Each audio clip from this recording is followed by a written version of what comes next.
देखो जी, बताओ, अगर कोई क्वेरी है तो हम वो डिस्कस कर लेते हैं पहले, अगर नहीं है तो फिर आगे चलते हैं। एनी क्वेरी, इवन अगर सीक्वेंस भी याद नहीं हो रही है तो सीक्वेंस भी कर सकते हैं हम याद।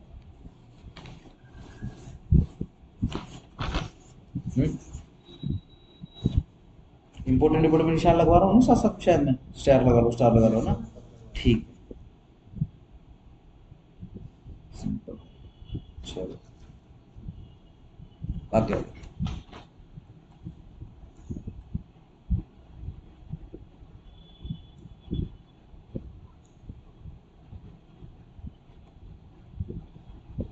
इसके साथ बेरट के साथ मुसीबत ये है कि है छोटा लेकिन खोटा बहुत है, और इसको कोई भी जो टीचर है ना वो नहीं, इसको इंटरेस्ट नहीं लेता इसमें। चलो चैप्टर 3 पे आ जाओ।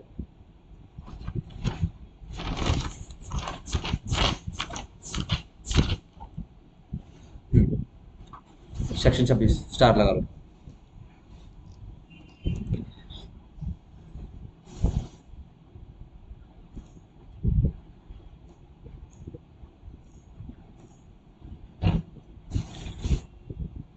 देखो जी, capacity to make etcetera, promissory notes etcetera, yes, capacity to make, capacity to draw, समझ गए क्या? प्रोमिसरी नोट्स एसेट्रा, कोई भी promissory notes, every person capable of contracting according to the law to which he is subject may bind himself, underline bind himself. ठीक है ना, कई बार देखो इस हिसाब से आपको लाइन लगानी पड़ सकती है, जैसे मे को भी करना है लेकिन इसमें मेन चीज क्या है, यार ये कैसे ऐसे ऐसे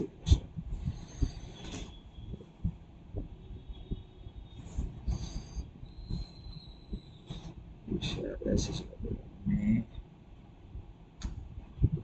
बाइंड हिमसेल्फ को ऐसे, जैसे इसको एक को बॉक्स कर लो, बाकी को underline, and B bound by the making, और इस मेकिंग से बाउंड हो जाएगा, ड्राइंग से, एक्सेप्टेंस से, एंडोर्समेंट से, delivery and negotiation of promissory note, bill of exchange या चेक एक्सेट्रा से। डन।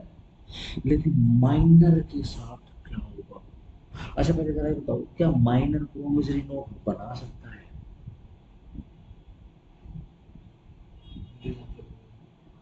सोचो,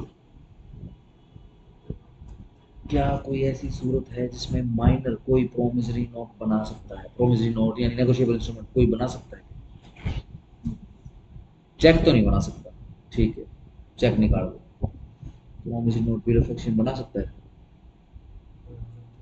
सोचो जरा, देखो जरा क्या लिखा है।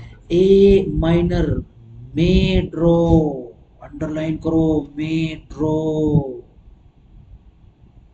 may endorse, may deliver and negotiate such instruments so as to bind all parties, underline करो, bind all parties except himself, except जो himself है इसको बॉक्स कर लो, वो पूरी दुनिया को बाउंड कर सकता है, वो नहीं कर सकता।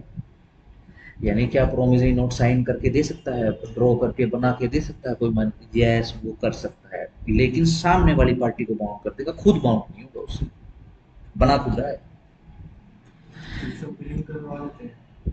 सेम वैसे ही होता है जैसे कि पार्टनरशिप में वो उसका पार्टनरशिप में वो पार्टनर बन तो सकता है बट जैसे भी लॉस होगा ना उसके लिए वो लायबल है। हाँ, लॉस के लिए, लॉस के लिए तो लायबल। सेम वैसे ही ये है कि वो बना सकता है बट वो उस चीज के लिए खुद बाउंड नहीं है। सेम चीज उसमें फिर अपने जो हिंदू पर्सनल कोड है उसमें भी लिखी हुई है, मुस्लिम पर्सनल कोड में भी यही चीज लिखी हुई है, सीपीसी में एक ऑर्डर भी है जिसमें स्पेसिफिक लिखा है। ठीक हो गया, सिंपल हो गया, सही। इसी के लिए ही स्टार लगाया आपने, सेक्शन में जो स्टार लगाया। Nothing herein contained shall be deemed to empower a corporation to make, endorse, or accept such instruments, except in cases in which, under the law for the time being in force, they are so empowered. Simple question आएगा, क्या corporate etcetera कोई negotiable instrument draw make कर सकती है? In general no. फिर except वो वाले cases जिसके अंदर ऐसी करने की पावर मिली है कॉर्पोरेशन। ठीक हो गया, सही। अच्छा जैसे अगर मैं आपसे पूछूं कॉमन सेंस से, कोई कॉरपोरेशन आपने देखी हो, कोई आर्टिफिशियल पर्सन आपने देखा हो जिसके नाम से प्रोमिसरी नोट बन रहे हो। ध्यान रखना, प्रोमिसरी नोट है, डेफिनेशन लगानी पड़ेगी, मेकर के साइन होंगे, ठीक है ना, ये समझ लेना, ठीक है। सर वो साइन की वो रहती है। ठीक हो गया, सोचो जरा, क्या प्रोमिसरी नोट्स बनते हैं जो हम आसपास कॉरपोरेशन या फिर आर्टिफिशियल पर्सनैलिटीज देखते हैं? यस, बिल्कुल सही बात है जी, ठीक है ना। तो इसका मतलब क्या है, यस उनको अथॉरिटी है। लेट से अगर अथॉरिटी नहीं है तो फिर नहीं। आओ जी, एजेंसी 27 बंदर आएगा,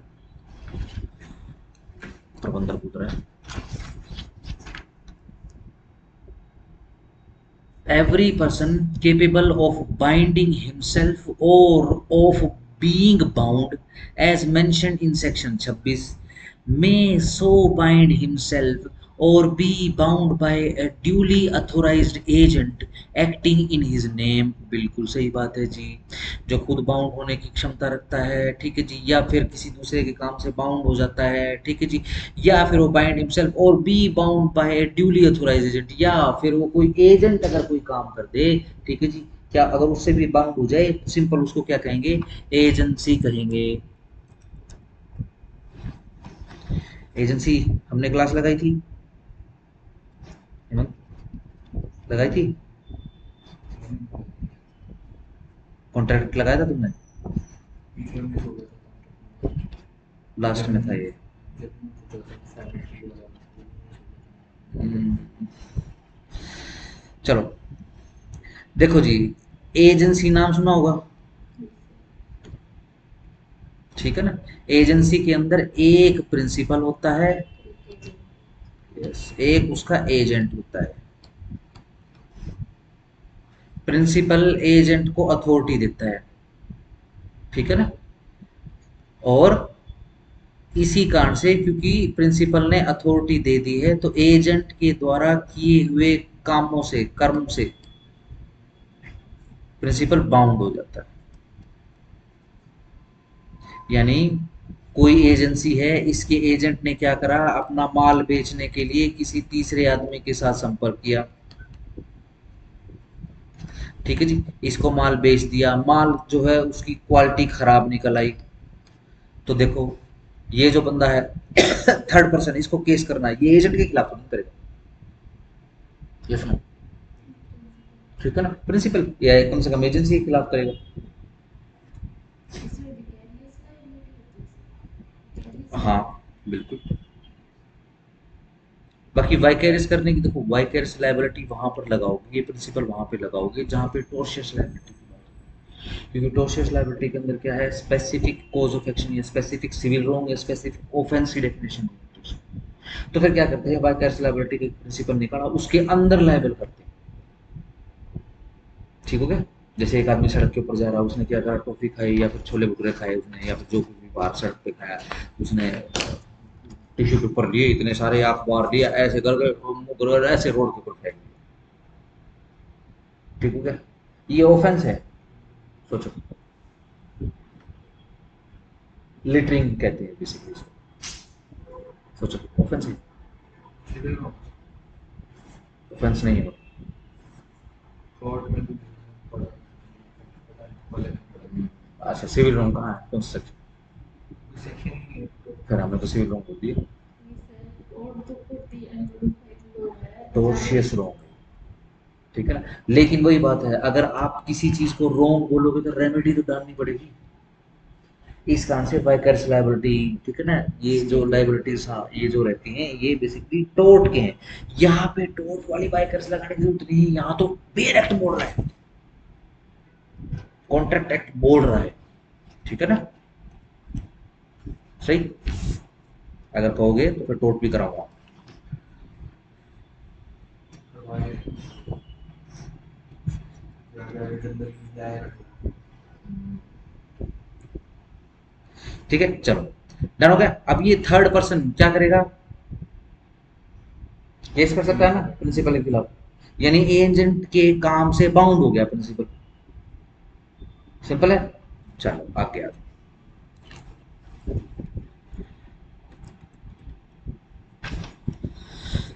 एक जनरल अथॉरिटी टू ट्रांजैक्ट, एक जनरल अथॉरिटी है ट्रांजैक्शन करने की, business and to receive and discharge dates.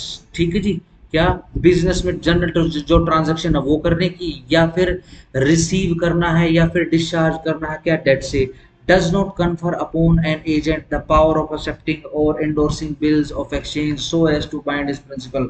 इसका मतलब ये नहीं है कि ये काम करने की अगर पावर एजेंट के पास आ चुकी है, तो इसका मतलब ये नहीं है कि एजेंट के पास बिल ऑफ एक्सचेंज साइन करने की पावर आ गई है, प्रोमिसरी नोट साइन करने की पावर आ गई। ये पावर नहीं है। ये अगर पावर देनी है तो बेसिकली पावर ऑफ अटर्नी उसके नाम पे साइन करके आएगी।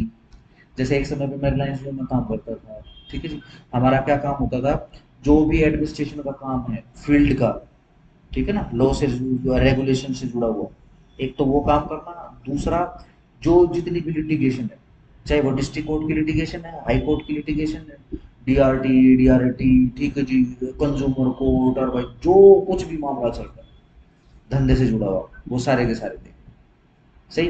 अब जैसे मेरे पास अथॉरिटी थी क्या भाई, वकालतनामा साइन कर सकते हैं। ठीक है। कैसे आई मेरे पास, मेरे पास एक स्पेशल पावर ऑफ अटॉर्नी का कागज मुझे बॉस से आया। ठीक है। हमारा बॉस कौन सा, मुकेश अंबानी, एक वो आरडीएक्स करके बोलते थे उसको। ठीक है ना, मैं पर्टिकुलर नाम नहीं लूंगा। ठीक है ना, फिर वो बाद में फिर वो स्कैम स्कूम में पकड़ा गया वो, और वो दूसरे उसमें कंपनी में चला गया। वो केस वगैरह ही बताते, वो केस वगैरह चल रहा है। He is from basically originated from the Bihar, state of the Bihar। और वो नाम CRDX था, उसके नाम से थर थर कांपते थे लोग, चिक चिक चिक, वो नौकरियां खा जाते थे। सही। तो अब क्या है, मेरे पास क्या अथॉरिटी आ गई, मैं वकालतनामे साइन कर सकता हूँ। क्या मैं एडवोकेट के बिल भी पास कर सकता हूँ क्या? नहीं।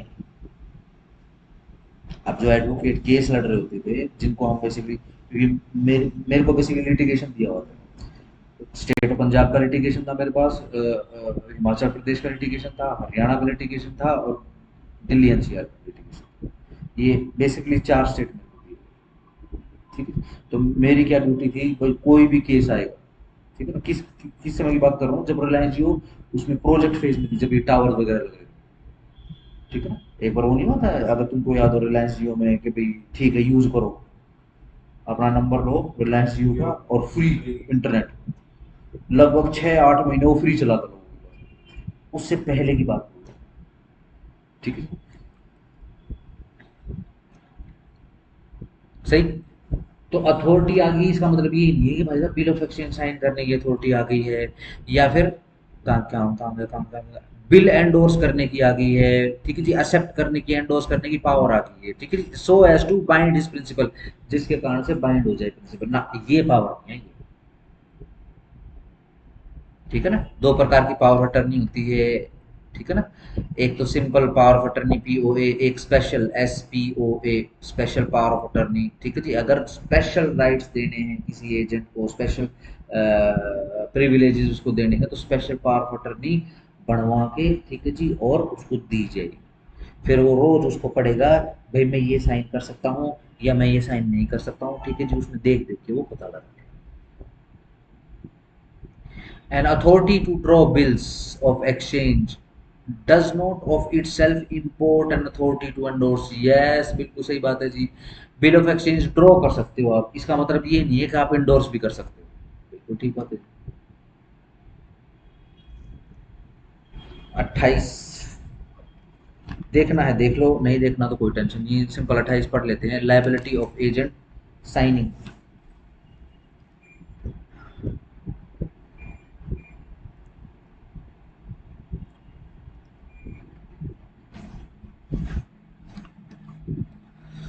बाप रे बाप। हाँ, लायबिलिटी किसकी, एजेंट की, क्या करने की, साइन करने की। An agent who signs his name to a promissory note, bill of exchange या चेक, तीनों आ गए हैं, without indicating thereon that he signs as agent, बिना ये शो किए हुए कि वो एक एजेंट है, और that he does not intend thereby to incur personal responsibility, या फिर वो उसकी इंटेंशन ही नहीं है कि वो पर्सनल रिस्पॉन्सिबिलिटी ले, इज लायबल पर्सनली, वह पर्सनली लायबल हो जाएगा ऑन द इंस्ट्रूमेंट, इंस्ट्रूमेंट पर, accept to those who induced him to sign upon the belief that the principal only would be held liable। सिर्फ उन डॉक्यूमेंट उन instrument को छोड़कर जिसके अंदर साइन करने का मतलब ही यही होता है कि सिर्फ प्रिंसिपल लायबल होगा। यानी अगर इन जनरल नेगोशिएबल इंस्ट्रूमेंट है और उसके ऊपर एजेंट ने साइन कर दिए हैं, वेदर उसकी इंटेंशन थी या नहीं थी, जनरली वो लायबल रहेगा। पर्सनल लायबल होगा, यस वो पर्सनली लायबल भी होगा। एजेंट के बारे में पर्सनल लायबल तो हम पढ़ चुके हैं ऊपर, yes no?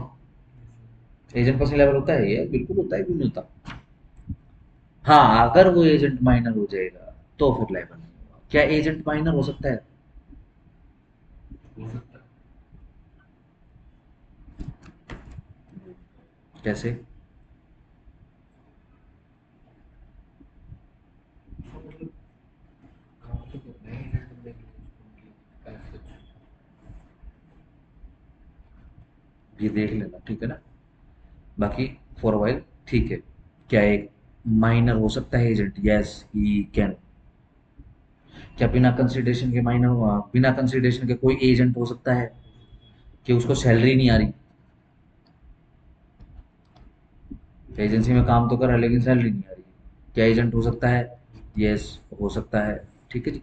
A legal representative of a deceased person who signs his name to the promissory note, bill of exchange या फिर cheque is liable personally there. ये दोबारा से पढ़ दिया क्या? ये दोबारा से पढ़ दिया क्या हमने? सर हाँ, अलग नहीं है, अलग है, दोबारा पढ़ दिया। नहीं मैं तो हाँ, अलग है, दोबारा नहीं पढ़ा। एक लीगल रिप्रेजेंटेटिव, अंडरलाइन करो, यहाँ पर लीगल रिप्रेजेंटेटिव है। 28 में उससे फर्क क्या है? 28 में एजेंट है, 29 में लीगल रिप्रेजेंटेटिव है, ठीक है जी। Liability of drawer, the drawer of bill of exchange cheque is bound in case of dishonour by the drawee और acceptor thereof to compensate the holder, underline to compensate the holder, provide due notice of dishonour has been given. परंतु शर्त क्या है? एक due notice आना चाहिए उसके पास, और received by the drawer as hereinafter provided. Yes, direct case नहीं होगा, पहले नोटिस आएगा, ठीक है ना? लायबिलिटी ड्रॉवर की क्या है? वो कंपनसेट करेगा, यही चेक बाउंस वाले केसेस। आगे आ जाओ, छोड़ दो 31, छोड़ दो 32,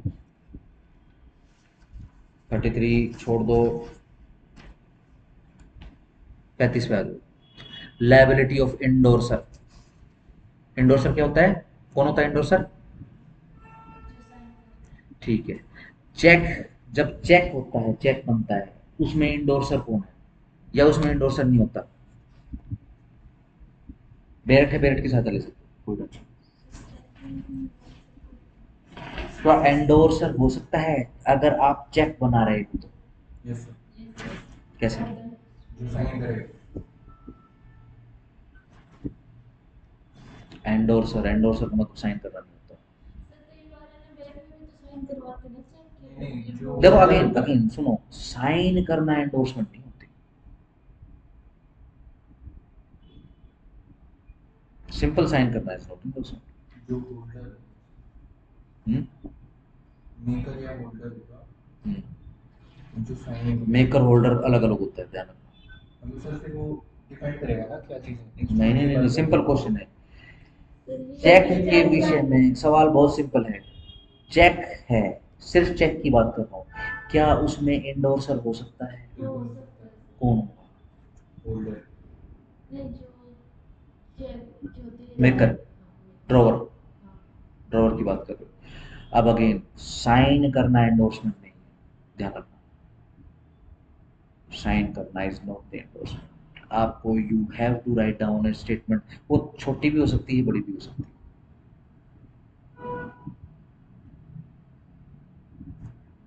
ठीक है? सिंपल। जनरल सवाल आएगा, क्या चेक के विषय में क्या एंडोर्सर हो सकता है या होता है? सिंपल, सिंपल सवाल, सिंपल जवाब, नो। सर इसमें जैसे कि पेरेंट्स है ना,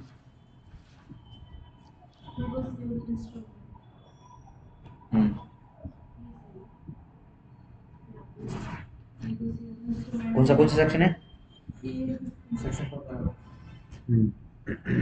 क्या लिखा हुआ है? मतलब हम्म।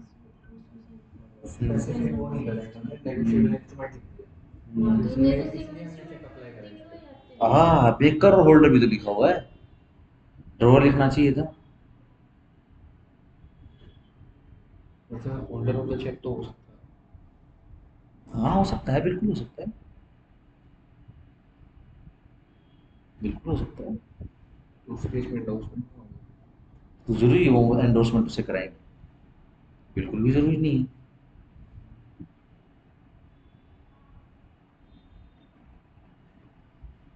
अगेन मैं तो सिंपल एक बात बोल रहा हूँ कि साइन करना एंडोर्समेंट नहीं है, मैं इसके अलावा कुछ नहीं कह रहा। बाकी सारी तुम्हारी हाइपोथेसिस है अपनी तो पर्सनल। सर फिर एक्चुअल में एंडोर्समेंट है क्या फिर? एंडोर्समेंट होती है, मैं तो कह रहा हूँ एंडोर्समेंट होती है, आप लिखोगे कुछ। एंडोर्स का अब कोई बात है, कोई ऐसी स्टेटमेंट दे, एंडोर्समेंट का स्पेसिफिक मीनिंग देखो। एंडोर्समेंट का मतलब सिग्नेचर करना थोड़ा होता है। Yes sir. कोई एक स्पेसिफिक स्टेटमेंट दी जाती है जो उसके एक्शन को सपोर्ट करती है सिंपल साइकोलॉजिकल। मेरे को बिल्कुल लिटरल मीनिंग बताओ एंडोर्समेंट का क्या है। ये वर्ड ऐसा है खतरनाक है, ये हर बेरट के अंदर आता है, बच्चे करते नहीं। अभी चेक करो, क्योंकि मैं आपको बता चुका हूँ एंडोर्समेंट, चेक करोगे।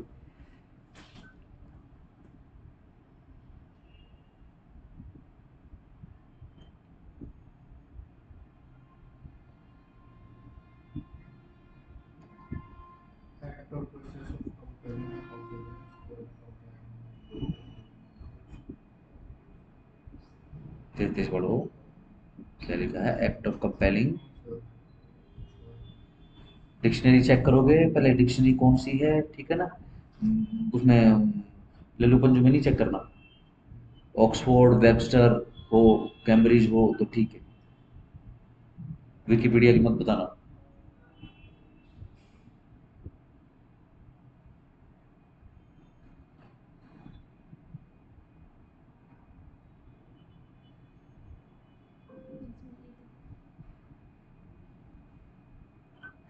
दे रखा है ए पब्लिक स्टेटमेंट और action support for the someone और समथिंग। अब सीधी सिंपल सी बात है, लेट से अगर आपको एक आदमी से काम करवाना हो, साइन करवा के काम नहीं होते, आपको डायरेक्शंस लिखनी पड़ेंगी। अगर आपने डायरेक्शन लिखी है, राइटिंग में लिखी है, प्रिंटेड नहीं, राइटिंग में लिखी है, ठीक है जी, डन, उसको कहते हैं एंडोर्स करना।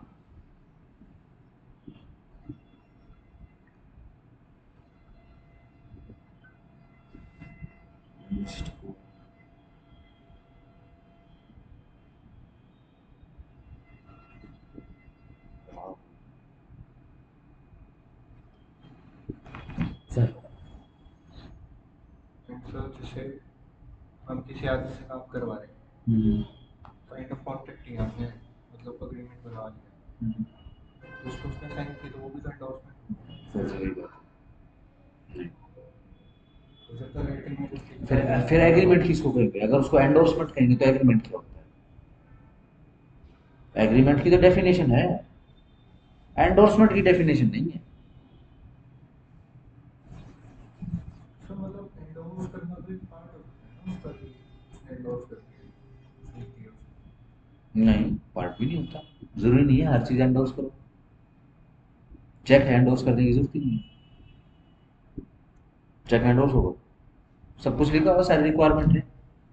चेक का निर्माण ही इसी इंटेंशन के साथ किया गया है कि सारी फॉर्मेलिटी हट जाए, वो प्रोमिसरी नोट बनाने की, वो इतनी लंबी स्टेटमेंट छापने की, ठीक है जी, उस पर स्टाम्प लगाने की, नोटरी नाटरी करवाने की, ठीक है जी, किसी को ऑर्डर पे देने की, ठीक है जी, वो उसको लेके जाएगा बाई हैंड, वहां पे जाएगा, फलाने के बैंक में जाएगा, वहां जाके जब वो इन कैश करवाएगा, ठीक है जी, वहीं से सिर्फ कैश ही मिलेगा या फिर वहां पे खाता खुलवा, ये सारी हेडेक से बचने के लिए एक उस समय 1881 का सबसे फास्ट कैश लेने देने का एक जरिया आ गया, क्या, चेक आ गया, ठीक है, एंडोर्स करने की कोई जरूरत नहीं है एंडोर्स करने की। वो तो आपको बताया कि एक आधा चेक ऐसा होता है कि भाई जरूरत पड़ जाती है एंडोर्स करने की।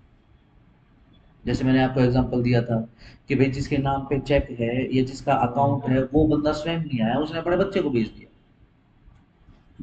ठीक हो गया ना। अगर मैनेजर को ठीक लगता है तो एंडोर्समेंट करवाएगा फिर उस चेक के ऊपर।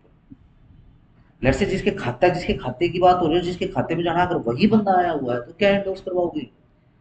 सिग्नेचर इज नॉट एंडोर्समेंट, ध्यान रखना। एंडोर्समेंट का मतलब होता है, जनरल मतलब होता है प्रमोशन, प्रमोट कराना। प्रमोशन का क्या मतलब होता है? पदोन्नति करवाना, पद प्रमोशन नहीं होता। प्रमोट करना, उसको आगे बढ़ाना। ठीक है ना? कई बार किसी से काम करवाने के लिए उसको शाबाश, चल ठीक है मैं हूँ तेरे पीछे, चल ठीक है ना, मैंने बोल दिया है फलानी जगह पे, ठीक है ना, तो बस वहां पहुंच जियो और नाम ले दियो, आपने एंडोर्स कर दिया है काम। ठीक है, ये देखोगे, जब तक नहीं देखोगे तब तक बात नहीं बढ़ेगी। और अंग्रेजी है, और अंग्रेजी एक बड़ी फालतू भाषा है। हम्म। चलो 35। Liability of the endorser in the absence of a contract to the contrary. अगर कोई कॉन्ट्रैक्ट है कॉन्ट्रेरी का, उसको छोड़कर, इन जनरल की बात करें यानी, whoever endorses and delivers a negotiable instrument, जो कोई भी एंडोर्स करता है या फिर डिलीवर करता है कोई भी negotiable instrument before maturity, underline करो before maturity, without in such it endorsement expressly excluding or making conditional his own liability, ठीक है जी, is bound thereby to every subsequent holder. ठीक है जी, अब वो बाउंड हो जाएगा उस नेगोशिएबल इंस्ट्रूमेंट का, कोई भी सब्सीक्वेंट होल्डर क्यों ना हो।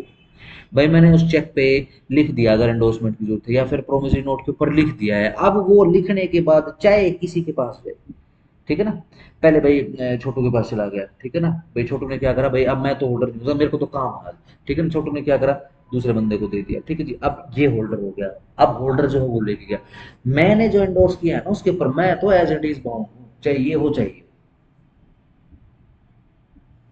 सिंपल। चलो, हाँ, is bound thereby to every subsequent holder in case of dishonour by drawee, और अगर वो डिसोनर हो गया है ड्रोवी के द्वारा, एक्सेप्टर के द्वारा या मेकर के द्वारा, तो किसके लिए लायबल हो जाएगा एंडोर्सी? टू कंपनसेट, कंपनसेट करने के लिए सच होल्डर, उस होल्डर को, फॉर एनी लॉस, किसी भी नुकसान या किसी भी क्षति के लिए, कोज टू हिम बाय सच डिसोनर, उस डिसोनर के कारण उसको जो भी नुकसान हुआ है, प्रोवाइडेड ड्यू नोटिस ऑफ डिसोनर। ये ध्यान रखना, अगर चेक बाउंस का केस है या फिर नेगोशिएबल इंस्ट्रूमेंट के अंदर कोई भी केस जाएगा, चाहे वो बाउंस ऑफ चेक हो या फिर बोल दूं कि भाई बाउंस ऑफ नेगोशिएबल इंस्ट्रूमेंट, बोल दूं, बोल दूंगा, ठीक है ना। ध्यान रखना, स्पेसिफिक कंडीशन है, आपको लीगल नोटिस पहले पकड़ाना पड़ेगा। क्यों पकड़ाना पड़ेगा? कि भैया कोर्ट में जाने की जरूरत ही नहीं है। लेट्स से हुआ क्या, हेमंत ने जो है मेरे को चेक काट के दे दिया, फिर प्रोमिसरी नोट दे दिया, बिल ऑफ एक्सचेंज दे दिया, मैंने एनकैश करवाने के लिए पर्टिकुलर उस अथॉरिटी में या उस बैंक में लगा दिया, ठीक है जी, लेट इट भी किसी भी प्रकार की नेगोशिएबल इंस्ट्रूमेंट था वो, ठीक है जी, बैंक से हो गया, ड्रॉई बैंक से हो गया, वो जम बाउंस हो गया, ठीक है जी। अब मैं डायरेक्ट कोर्ट में नहीं जाऊंगा। अगर मैं डायरेक्ट कोर्ट में चला गया तो जज साहब मुझसे पूछेंगे, हाँ जी आपने प्रोसीजर फॉलो किया, मैं पूछूंगा जी कौन सा प्रोसीजर, क्या आपने नोटिस भेजा, उसको लीगल नोटिस भेजा राइटिंग में, मैं कहूंगा जी नहीं। वो क्या कहेगा जज साहब, ठीक है मैं इसको अभी रिजेक्ट कर रहा हूँ, ठीक है ना, रिटर्न कर रहा हूँ मैं इस प्लेंट को, ठीक है जी, आप पहले प्रोसीजर जो एस्टेब्लिश प्रोसीजर उसको फॉलो कीजिए, ठीक है ना, और अप्रोच विद दी ऑर्डर, और जो क्रम बता रखा है पहले वो क्रम फॉलो कीजिए, उसके बाद हमारे सामने आइए। क्यों? क्योंकि ऐसा हो भी तो सकता है कि भैया लीगल नोटिस से ही बात बन जाए, केस डालने की जरूरत ही ना पड़े। ठीक हो गया? चलो, चलो 36, चलो 36 पढ़ लेते हैं। Liability of prior parties to holder in due course, every prior party to a negotiable instrument is liable thereon to a holder in due course until the instrument is duly satisfied. What is a holder in due course? देखो बताओ जरा मुझे, क्या होता है holder in due course?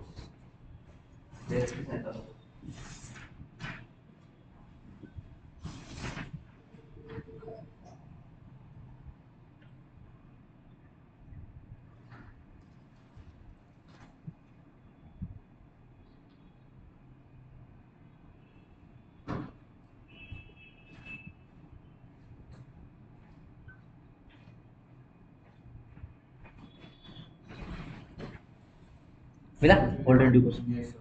क्या होता sir है? जो पर्टिकुलरली मतलब एक समय डिलीट पेज में जो आता है, जब पेई को देखा होता है, तो उससे पहले अगर किसी और के थ्रू जा रहा है तो होल्डर इन ड्यू कोर्स तो पे ही होल्डर इन ड्यू कोर्स।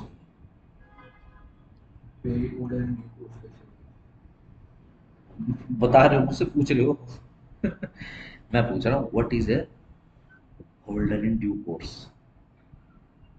जिसके पोजीशन में वो चेक है या वो इंस्ट्रूमेंट है बस पैसा भी वो एक ड्यू कोर्स के अंदर उसके पोजीशन में आया है, बिल्कुल कोई जैसे भी हो सकता है वो।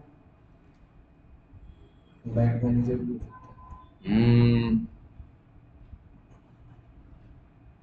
है हो सकता है कैसे?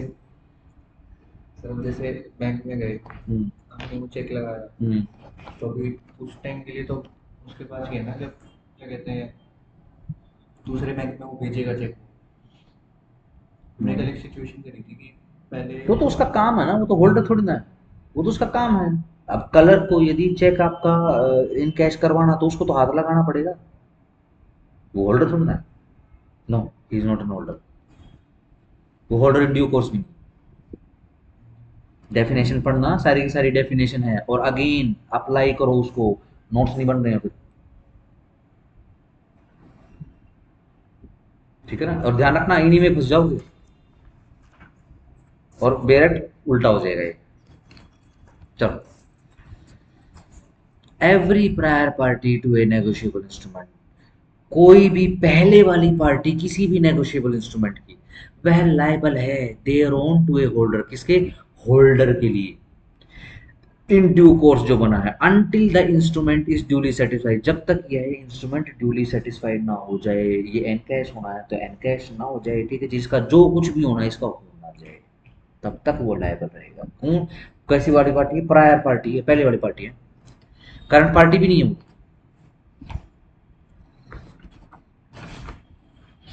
छोड़ दो 37 38 के अंदर इलस्ट्रेशन है, ठीक है ना, तो एक बार बस देख लेते हैं।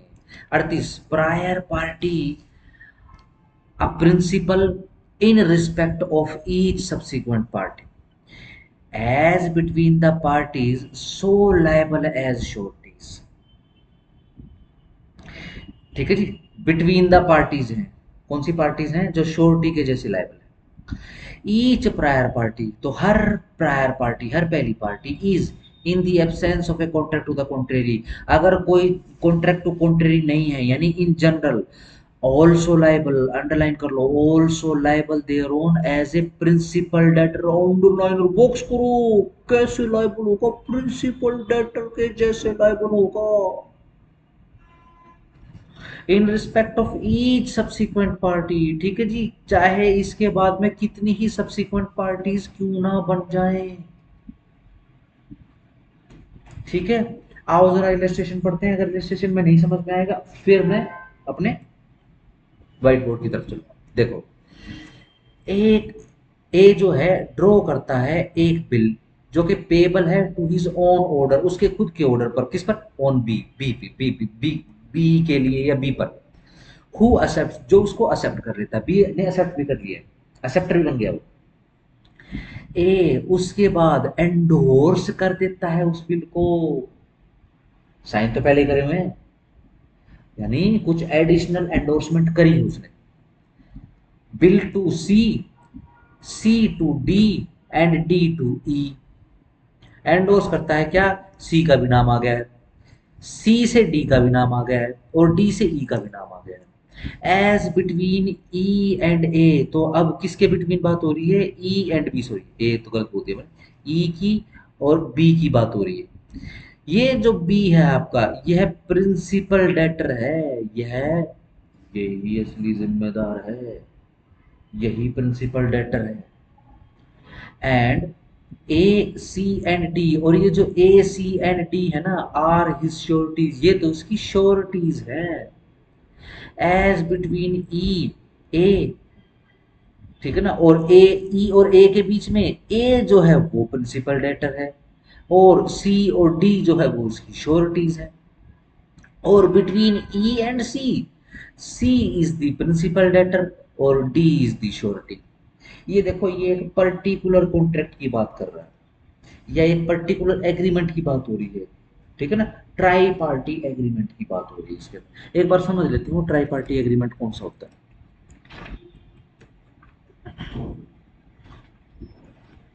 देखो, एक आदमी ने, ये ए बंदा है, ठीक है, इसको लोन लेना है, ठीक है। अब तो खैर ये सुविधा नहीं रही क्योंकि बहुत ही ज्यादा पंगे बने, ठीक है ना, और ये प्रैक्टिस बंद होगी, ठीक है ना। वरना पहले कैसे होता था, कितने का लोन कराएं, अरे बढ़िया सा अमाउंट बताओ, चलो 1 करोड़, 1 करोड़, मुझे पता है कितनी जीरो लगती है, ठीक है, तो मैंने करोड़ को लिख दिया शब्द, ठीक है। चलो ये जाएगा बैंक में, ठीक है, बी फॉर बैंक कर देता हूं, सही, बैंक में चला गया। अब बैंक इससे पूछेगा भाई कोई गारंटर लेकर आ, हमें गारंटी चाहिए फिर, ठीक हो गया। ये तो हमने बोलचाल में बोल दिया गारंटर लेकर आ।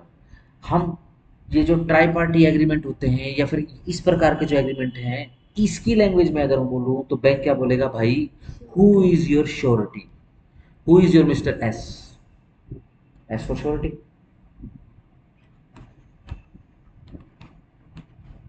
ठीक हो गया, सिंपल। देखो एक पार्टी तो हमेशा फिक्स रहेगी इसके अंदर, ये ऊपर वाले पार्ट। क्रेडिटर, ठीक है ना। हाँ अगर इन जनरल की बात कर रहे हो तो ए भी फिक्स है, इन जनरल की बात करोगे तो एस भी फिक्स है। यहाँ जहां इलस्ट्रेशन पढ़ रहे हैं ना, यहाँ आइएगा जरा, ठीक है ना।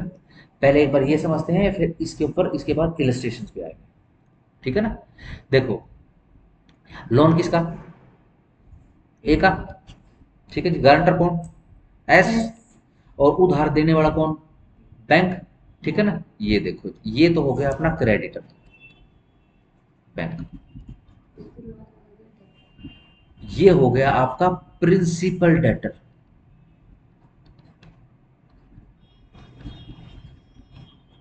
ठीक है ना। ये हो गया आपका श्योरिटी,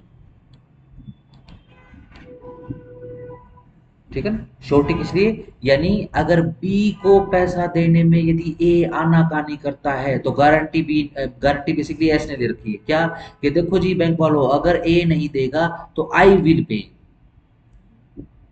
है ना, यही होती है श्योरिटी, यही होती है गारंटी, ठीक है ना। इसको क्या फायदा है, ठीक है ना। अब जैसे ही एस जो है बी को डिस्चार्ज करेगा, बी कैसे डिस्चार्ज होगा, जब 1 करोड़ और प्लस इंटरेस्ट जो है पे कर देगा एस बी को, ठीक है जी, बी पिक्चर में से हट जाएगा। अब बी के शूज में एस आ जाएगा, सब्रोगेशन बोलते हैं इसको, ठीक हो गया। अब पहले ए बी का देनदार था, अब ए एस का देनदार हो चुका है, ठीक हो गया।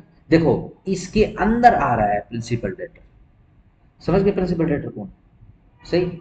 अब एंडोर्समेंट के केस में क्या होगा, आओ जरा, ठीक है, आओ जरा एक बार पढ़ते हैं, कौन सा सेक्शन कर रहे हैं हम,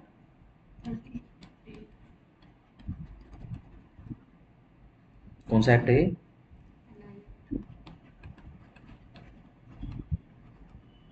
चलो देखो जरा, हाँ ए जो है ड्रॉ कर देता है एक बिल जो कि पेबल है टू हिज ओन ऑर्डर, अपने ही ऑर्डर पर, किसको, बी के लिए।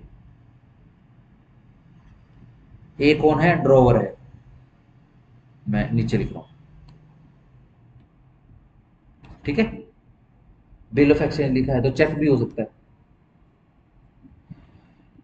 Drawer of bill of exchange, simple है। चलो और किस पर किसको पेपर है, बी को, यानी पैसे किसको मिलेंगे, बी को मिलेंगे। बी ने ये एक्सेप्ट भी कर लिया है, एक्सेप्टर ऑफ नेगोशिएबल इंस्ट्रूमेंट या फिर acceptor of bill of exchange, ठीक हो गया।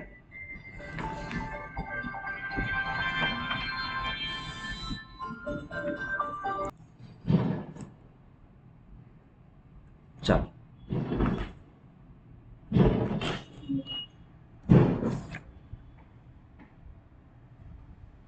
चलो, हु एक्सेप्ट, ठीक है जी, ए ने उसके बाद एंडोर्स कर दिया है, NDORSE, एंडोर्स कर दिया है, ठीक है जी, द बिल, ठीक है ना, और इस एंडोर्समेंट में किसका नाम आ गया है, सी का नाम आ गया है, ठीक है जी, और सी के जरिए C to D का नाम आ गया है, और डी के जरिए D to E का नाम आ गया है, ठीक है ना, ये एंडोर्समेंट से ही आया है, ठीक हो गया, सही, इसको किसी भी तरीके से समझ लो, इसको पिक्चर में बिठाओ चाहे मत बिठाओ, तुम्हारी इच्छा, ठीक है ना, ए ने एंडोर्स करके सी का नाम डाल दिया, ठीक है जी, ए पिक्चर में से हट गया, अगर इस तरीके समझ लो तो इस तरीके समझ लो कि ए जो है पिक्चर से हट गया, ठीक है ना, अब सी ने आगे एंडोर्स करके डी का नाम डाल दिया, डी ने आगे एंडोर्स करके ई का नाम डाल दिया, अकॉर्डिंगली बंदे हटते चले गए, ठीक हो गया, सही, एग्रीमेंट कौन सा है, ट्राई पार्टी एग्रीमेंट है, ठीक है ना, ट्राई पार्टी एग्रीमेंट के अंदर ही आपको श्योरिटी और प्रिंसिपल डेटर देखने को मिलेगा, अगर ट्राई पार्टी एग्रीमेंट नहीं है तो नहीं मिलेंगे आपको, ट्राई पार्टी मतलब 3 पार्टी, सिंपल है, चलो, तो अब सिंपल क्या कह रहे हैं,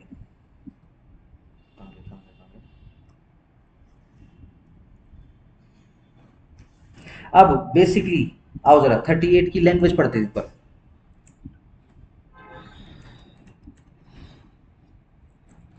as between the parties so liable as sureties, जो पार्टीज हैं जो लायबल एज श्योरिटीज हैं, ठीक है जी, ईच प्रायर पार्टी, हर पहले वाली पार्टी, is in the absence of a contract to the contrary, अगर कोई कॉन्ट्रैक्ट टू द कॉन्ट्रेरी नहीं है तो, यानी इन जनरल यदि कॉन्ट्रैक्ट है तो, ठीक है जी, ऑल्सो लायबल, तो वह लायबल रहेगी thereon as a principal debtor, principal debtor होने के नाते हो जाएगी वो लायबल,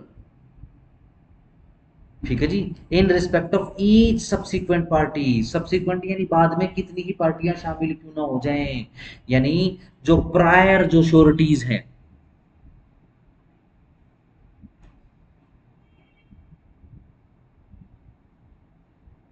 ठीक है, ठीक हो गया, आओ जरा अब जरा पढ़ देते हैं इसको, इलस्ट्रेशन को, check check check check check check check check check, ठीक है जी, अब फुल स्टॉप आ गया, देखो D to E के बाद फुल स्टॉप आ गया, डन है, ठीक है जी, उसके बाद क्या करें, फुल स्टॉप के बाद अब as between E and B, अब किसके बीच की बात हो रही है, E और B के बीच की बात हो रही है, ठीक है ना, अब यहां पर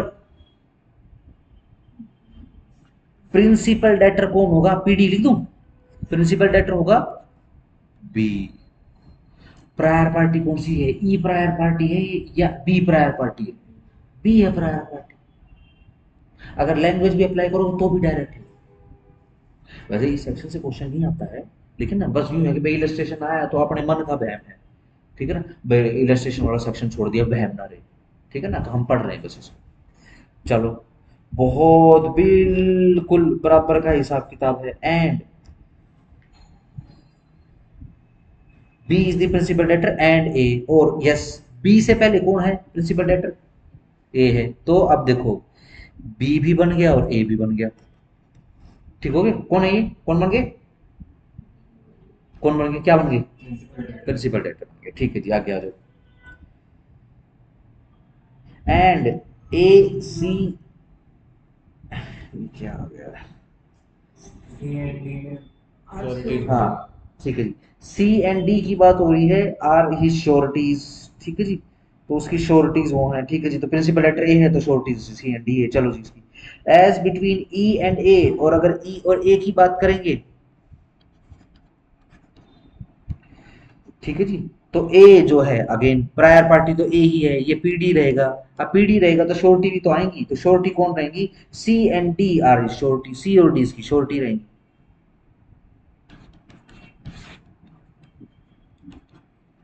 ठीक हो गया, और अगर हम ई एंड सी की बात करेंगे तो सी जो है वो प्रिंसिपल डेटर रहेगा, क्योंकि ई से तो पहले सी आया, ठीक है जी, और डी जो है उसकी श्योरिटी रहेगी, सिंपल हो गया, ट्राई पार्टी एग्रीमेंट की बात करोगे भी, जैसे ई और बी की बात करें तब तो सारी पार्टीज थी। हाँ देखो अगेन, ई और ए की बात होते होते हमने बी को हटा दिया, नहीं देखो बी कहाँ गया? अगेन, कहाँ गया पहले वाला, कहाँ गया, मैं कलर चेंज कर लेता हूँ। ये रहे ई और ई और बी आ गया, बी। बी प्रिंसिपल डेटर हो गया, सिंपल, सही। ए एंड सी ये श्योरिटीज हैं, अगर सी का नाम इसमें लिखा हो तो, या ए सी का नाम नहीं लिखा हो, हाँ ए श्योरिटी है भाई, C D A C and D, हाँ ये सारी की सारी है, तीनों ये surety सारी की सारी इसकी श्योरिटीज हैं।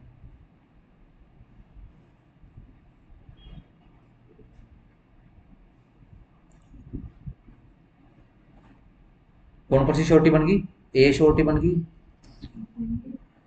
ए श्योरिटी बन गई, सी बन गई और डी बन गई, ये तीन जो है ये इसकी श्योरिटी बन गई है। ठीक है। ठीक हो गया जी, सही। क्यों, क्योंकि हम सिर्फ बिटवीन ई एंड बी की बात कर रहे हैं। ये बैड देखो, बैग तो वही ले लेंगे दुकान और पेंट ठीक,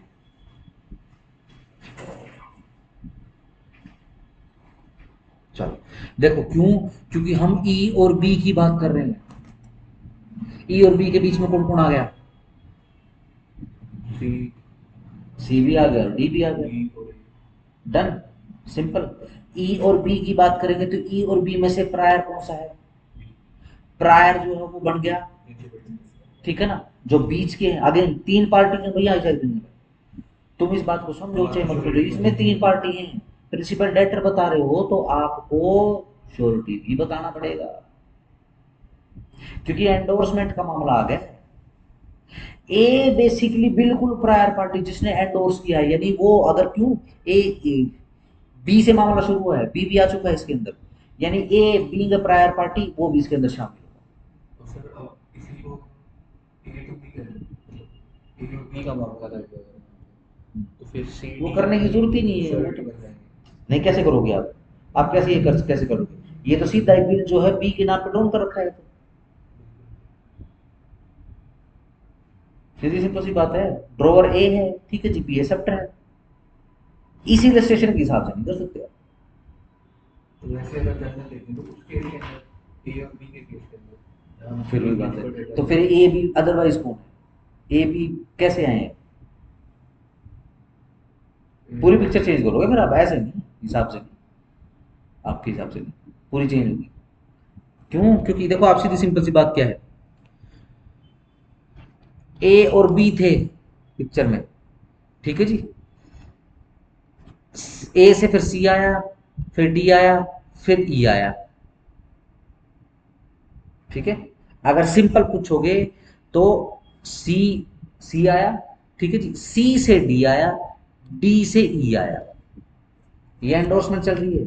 मैंने आपको शुरुआत में बताया था, ये आपके ऊपर है, आपको कैसे समझना है कि भाई ए पिक्चर में से हट गया, फिर सी से डी आ गया, सी ने एंडोर्स करके डी का नाम ले दिया, फिर सी हट गया, फिर डी आया, डी ने ई का नाम ले दिया, एंडोर्स कर दिया। या तो इस तरीके से समझो या फिर सबको पिक्चर में बिठाओ, चाहे किसी तरीके से समझो, मैंने आपको पहले बोल दिया, ठीक है ना, डन।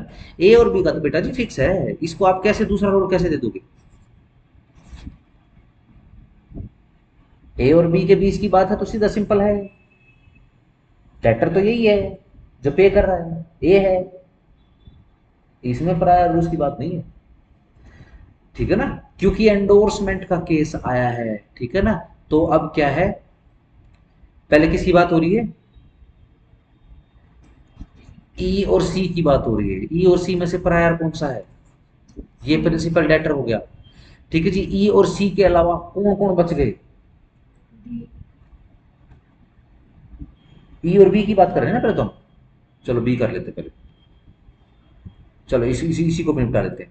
कौन सा आ गया, डी आ गया, डी क्या बन गया, डी इसके अंदर श्योरिटी बन गया। अगर हम ई और बी के बीच की बात करेंगे,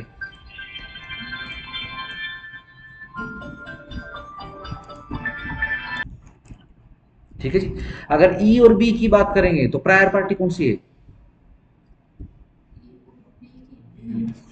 ये क्या बन गया, ये प्रिंसिपल डेटर बन गया। कौन कौन सी पार्टी, यानी बी तो आ चुका है, कौन कौन सी पार्टी रह गई है, सी सी डी रह गए, और बी जब आ ही चुका है तो ए भी रह गया, तो ये सारे के सारे श्योरिटीज बन गए।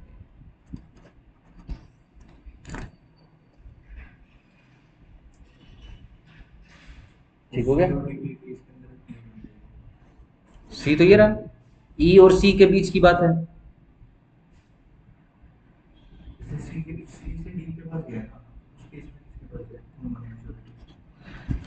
सी और डी के बीच में जगह का है,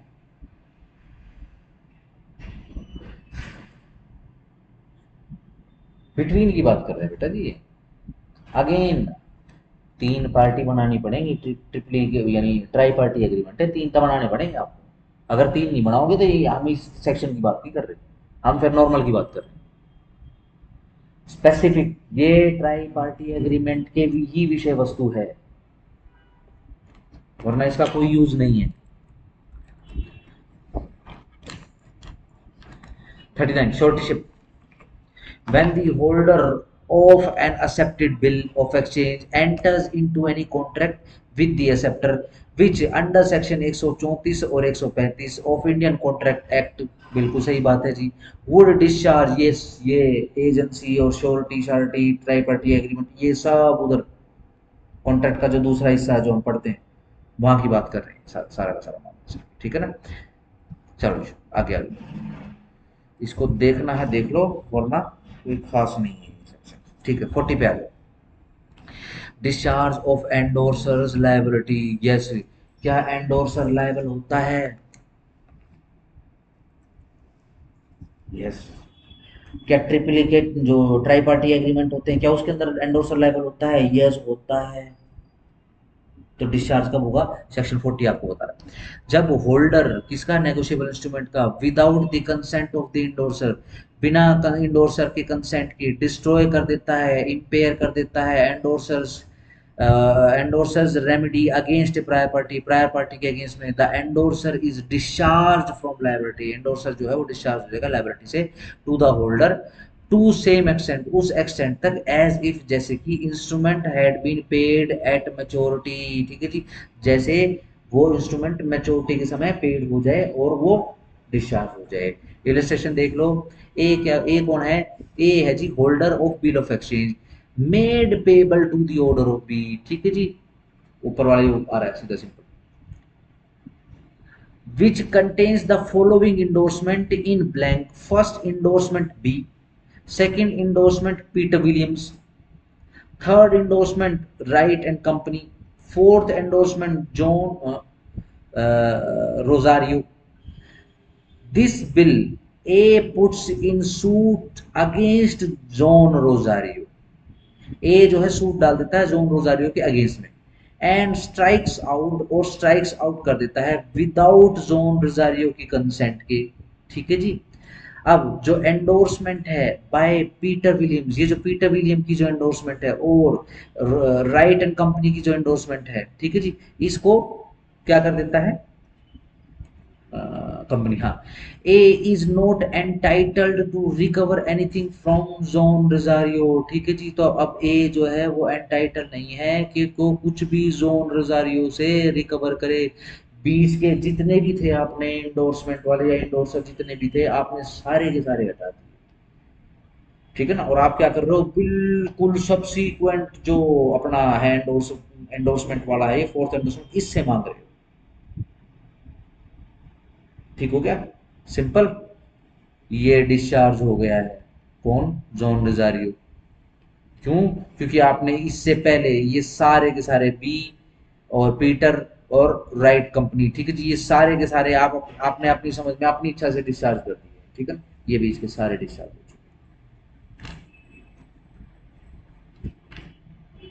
छोड़ दो 41, acceptance of bill drawn in fictitious name, star लगा लो। एक एक्सेप्टर है किसका? बिल ऑफ एक्सचेंज का, drawn in A fictitious name. ठीक है जी, और बिल ऑफ एक्सचेंज कैसा है? ड्रॉन है, किसी फिक्शियस नाम से ड्रॉन किया गया है, and payable to the drawer's order is not by reason that such name is fictitious. वो सिर्फ इस कारण से कि ये यह जो नाम है ये तो फिक्शियस है, ठीक है ना, ये तो काल्पनिक है। रिलीव नहीं होगा अपनी लायबिलिटी से टू एनी होल्डर, किसी भी होल्डर के लिए इन ड्यू कोर्स, जो कि ड्यू कोर्स में होल्डर बना है, क्लेमिंग अंडर एन एंडोर्समेंट, जो अंडर एंडोर्समेंट क्लेम कर रहा है, by the same hand and the drawer's signature and purporting to be made by the drawer. ठीक है जी, सीधी सिंपल सी बात है। अब सीधी सिंपल सी बात है, हुआ क्या, एक फिक्शियस सा नेम है, ठीक है ना, जिसके नाम पे कोई बिल ऑफ एक्सचेंज जो है वो ड्रॉ कर दिया गया है, ठीक हो गया, सिंपल। उसके अंदर एक्सेप्टर भी आ चुका है, उसके अंदर होल्डर भी आ चुका है, होल्डर इन ड्यू कोर्स भी आ चुका है, ठीक है जी। अब ये अपना कौन है, ये बंदा जो एक्सेप्टर है, ठीक है ना, वो अपनी लायबिलिटी से मुक्त नहीं होगा, ठीक है ना, जब तक होल्डर इन ड्यू कोर्स रहेगा पिक्चर में, तब तक वो होल्डर इन ड्यू कोर्स के लिए बाउंड रहेगा, सिंपल है। अब अगेन एक्सेप्टर पढ़ना पड़ेगा, ठीक है ना, आज मुझे लग रहा है सिर के ऊपर से जा रहा है, ठीक है ना, बट ध्यान रखना, जब तक ध्यान से नहीं पढ़ोगे इस बेरट का कोई इलाज नहीं। अब अगेन बहुत छोटी सी बात है, ठीक है जी, कौन होता है एक्सेप्टर,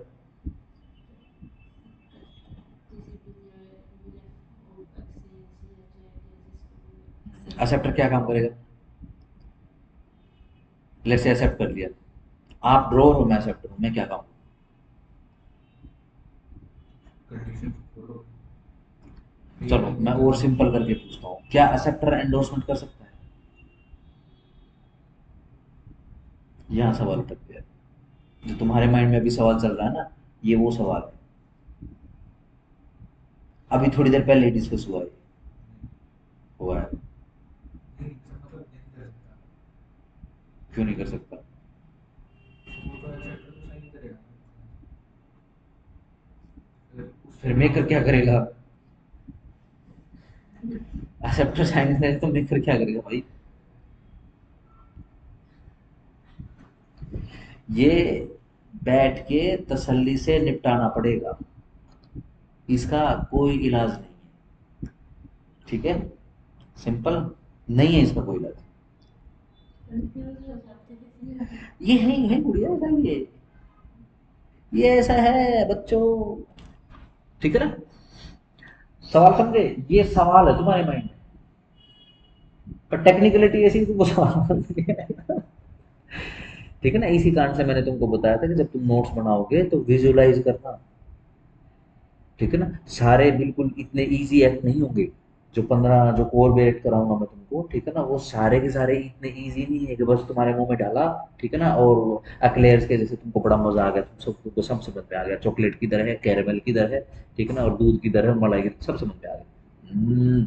हर बेरेट ऐसे नहीं होता, उसमें सारे आएगा, ठीक है ना, फिर हो जाएगा मामला, कॉन्स्टिट्यूशन आएगा उसमें, कॉन्स्टिट्यूशन पढ़ने के दो तरीके होते हैं, एक तो ऊपर ऊपर से फरलो मारते हुए, ठीक है ना, ऊपर से उड़ाई वायु मार्ग से चलेंगे, ये आर्टिकल है इसको देख लेंगे, ठीक है ना, फिर ऐसे हो जाएगा, बस एक तरीका वो होता है जैसे जुडिशरी में पूछा जाता है, केस लो करेंगे, अब केस लो के अंदर घिग्गी बंधेगी, इस फलाने केस लो के अंदर शेड्यूल लाइन में चले गए, ठीक है ना यार, इस केस के अंदर बोल रहे शेड्यूल लाइन छेड़ नहीं सकते, इसके अंदर सुप्रीम कोर्ट बोल रहा है इसको छेड़ सकते हैं, भाई फिर ये केशवानंद भारती कौन है यार, फिर ये बेरूबेरी क्या है, ये कौन महामाया है, ठीक है जी यार, ये मेनका गांधी क्या कह रही है, ठीक है जी, एक ये तरीका है, ठीक हो गया, और अगेन, ठीक है ना, मुंह ही देखते रह जाएंगे, ठीक है ना,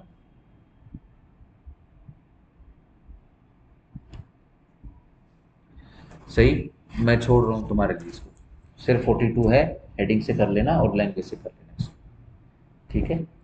ये सेक्शन पढ़ने के लिए आपको पता होना चाहिए ड्रॉवर कौन है, मेकर कौन है, एक्सेप्टर कौन है, वो क्या करता है, ठीक है जी, एंडोर्समेंट क्या है और कौन कौन एंडोर्स कर सकता है, एंडोर्समेंट का मैं कह रहा था, एंडोर्समेंट हम बेसिकली अभी डिस्कस कर चुके हैं, क्या वो एंडोर्स कर सकता है, यस, वो कर सकता है, क्या वही एंडोर्स कर सकता है, नो, क्या ड्रॉवर एंडोर्स कर सकता है, यस, क्या सिर्फ डोर ऐसा एंडोर्स कर सकता है? नो, ड्रोवर या फिर मेकर। ठीक हो क्या? आगे आ जाओ।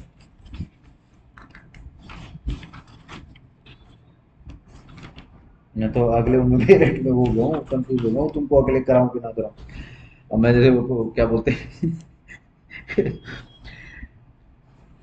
एमएससीटी वगैरह कराऊंगा तो उसमें कैलकुलेशन आएंगी, उसमें तो मैथमेटिकल कैलकुलेशन है। ठीक है ना? एक बंदा कितने साल की उम्र में एक्सीडेंट से मरा, ठीक है जी, वो क्या पढ़ रहा था और क्या नहीं पढ़ रहा था, ठीक है जी, उसकी सैलरी अगर वो नौकरी पे था तो उसकी सैलरी कितनी थी, एक्सपेक्टेशन प्रमोशन कितनी होनी चाहिए थी, कितने साल तक वो जीता, ठीक है जी, कैलकुलेट करके, वकीली की ड्यूटी है कैलकुलेट करके जज साहब को बताएगा, जज साहब इतना बनेगा क्लेम। मैथमेटिकल कैलकुलेशन कर सकते हम्म, ये हो रहा है, इसमें तो कैलकुलेशन भी नहीं है।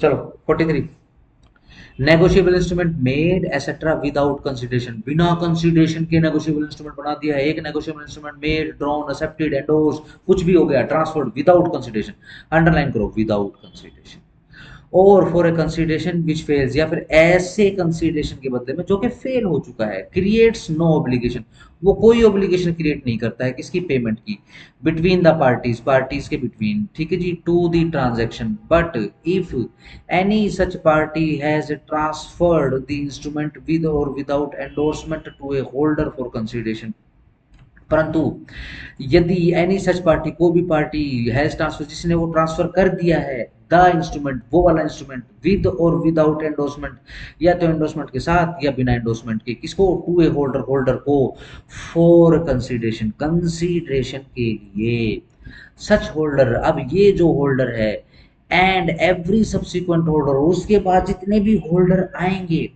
ड्राइविंग टाइटल, जो कि ड्राइव कर रहे हैं टाइटल फ्रॉम हिम, उससे में रिकवर दी अमाउंट, वह अमाउंट रिकवर कर सकते हैं जो भी ड्यू है ऑन सच इंस्ट्रूमेंट, उस इंस्ट्रूमेंट पर, फ्रॉम दी ट्रांसफरर, ट्रांसफरर से, फॉर कंसिडरेशन, कंसिडरेशन के बदले में, और एनी प्रायर पार्टी, और कोई प्रायर पार्टी देयर टू, और अगर कोई प्रायर पार्टी है तो वो भी। ठीक हो गया? देखो सीधी सिंपल सी बात है, एक आदमी ने चेक काट के दे दिया, ठीक है जी, उसके अंदर कोई कंसिडरेशन नहीं। सोचो, मुझे चेक काट के क्यों दोगे? अगर चेक दे रहे हो तो चेक काट के क्यों दोगे? अगर मेरे मेरे फेवर में प्रोमिसरी नोट बना रहे हो, मेरे फेवर में बिल ऑफ एक्सचेंज ड्रॉ कर रहे हो या काट रहे हो, इशू कर रहे हो, क्यों कर रहे हो? तो हमने आपसे कुछ चीज ली है जिससे कि पे कर। देनदारी बनती है, या फिर यह आपने मेरी कुछ सेवाएं ली जिसके बदले में आप मुझे कंसिडरेशन देना चाहते हो। ठीक हो गया? सिंपल, ये कंसिडरेशन की बात कर रहे हैं। एक नेगोशिएबल इंस्ट्रूमेंट बना है, या ड्रॉ हुआ है, या एक्सेप्ट हुआ है, या एंडोर्स हुआ है, या फिर ट्रांसफर हुआ है, बिना या कंसिडरेशन के साथ, या फिर कंसिडरेशन के साथ में तो था, वह कंसिडरेशन ही फेल हो चुका है, क्रिएट्स नो ऑब्लिगेशन, ये जो इंस्ट्रूमेंट है इससे कोई ऑब्लिगेशन क्रिएट नहीं होती। ठीक है? आपने मेरी सेवाएं, जो भी मैं आपको सेवाएं दे रहा हूं, उसके बदले में मेरे को महीने में 5,000 रुपये का चेक काट के दे दिया, विजुलाइज कर। ठीक है ना? ये करना पड़ेगा। ठीक है ना? जो सेक्शन ना समझ में मेरे से पूछ सकते हो, I am willing to hold your hand, both of you. ठीक है जी? और जितने भी स्टूडेंट्स हैं मेरे। ठीक है जी? कम से कम इस लेवल पे पहुंच जाओ कि कम से कम सवाल तो इमेजिन कर ले कि सवाल क्या है ठीक है ना? इस लेवल पे पहुंच जाओ। जो लड़का लड़की इस लेवल पे पहुंच गया, ये बहुत, ये चुटकी में ये खेल है। ठीक है जी? लेकिन जो आप ये 5,000 रुपये मुझे दे रहे हो, ये कंसिडरेशन फेल हो चुका है। ठीक है जी? मेरा कंसिडरेशन बनता नहीं। ठीक है जी? या फिर मैं आपको सेवाएं देने में फेल हो गया, मैं सेवाएं देने में फेल हो गया तो कंसिडरेशन भी फेल हो गया। आपकी बात है, तो भैया क्या होगा इसका?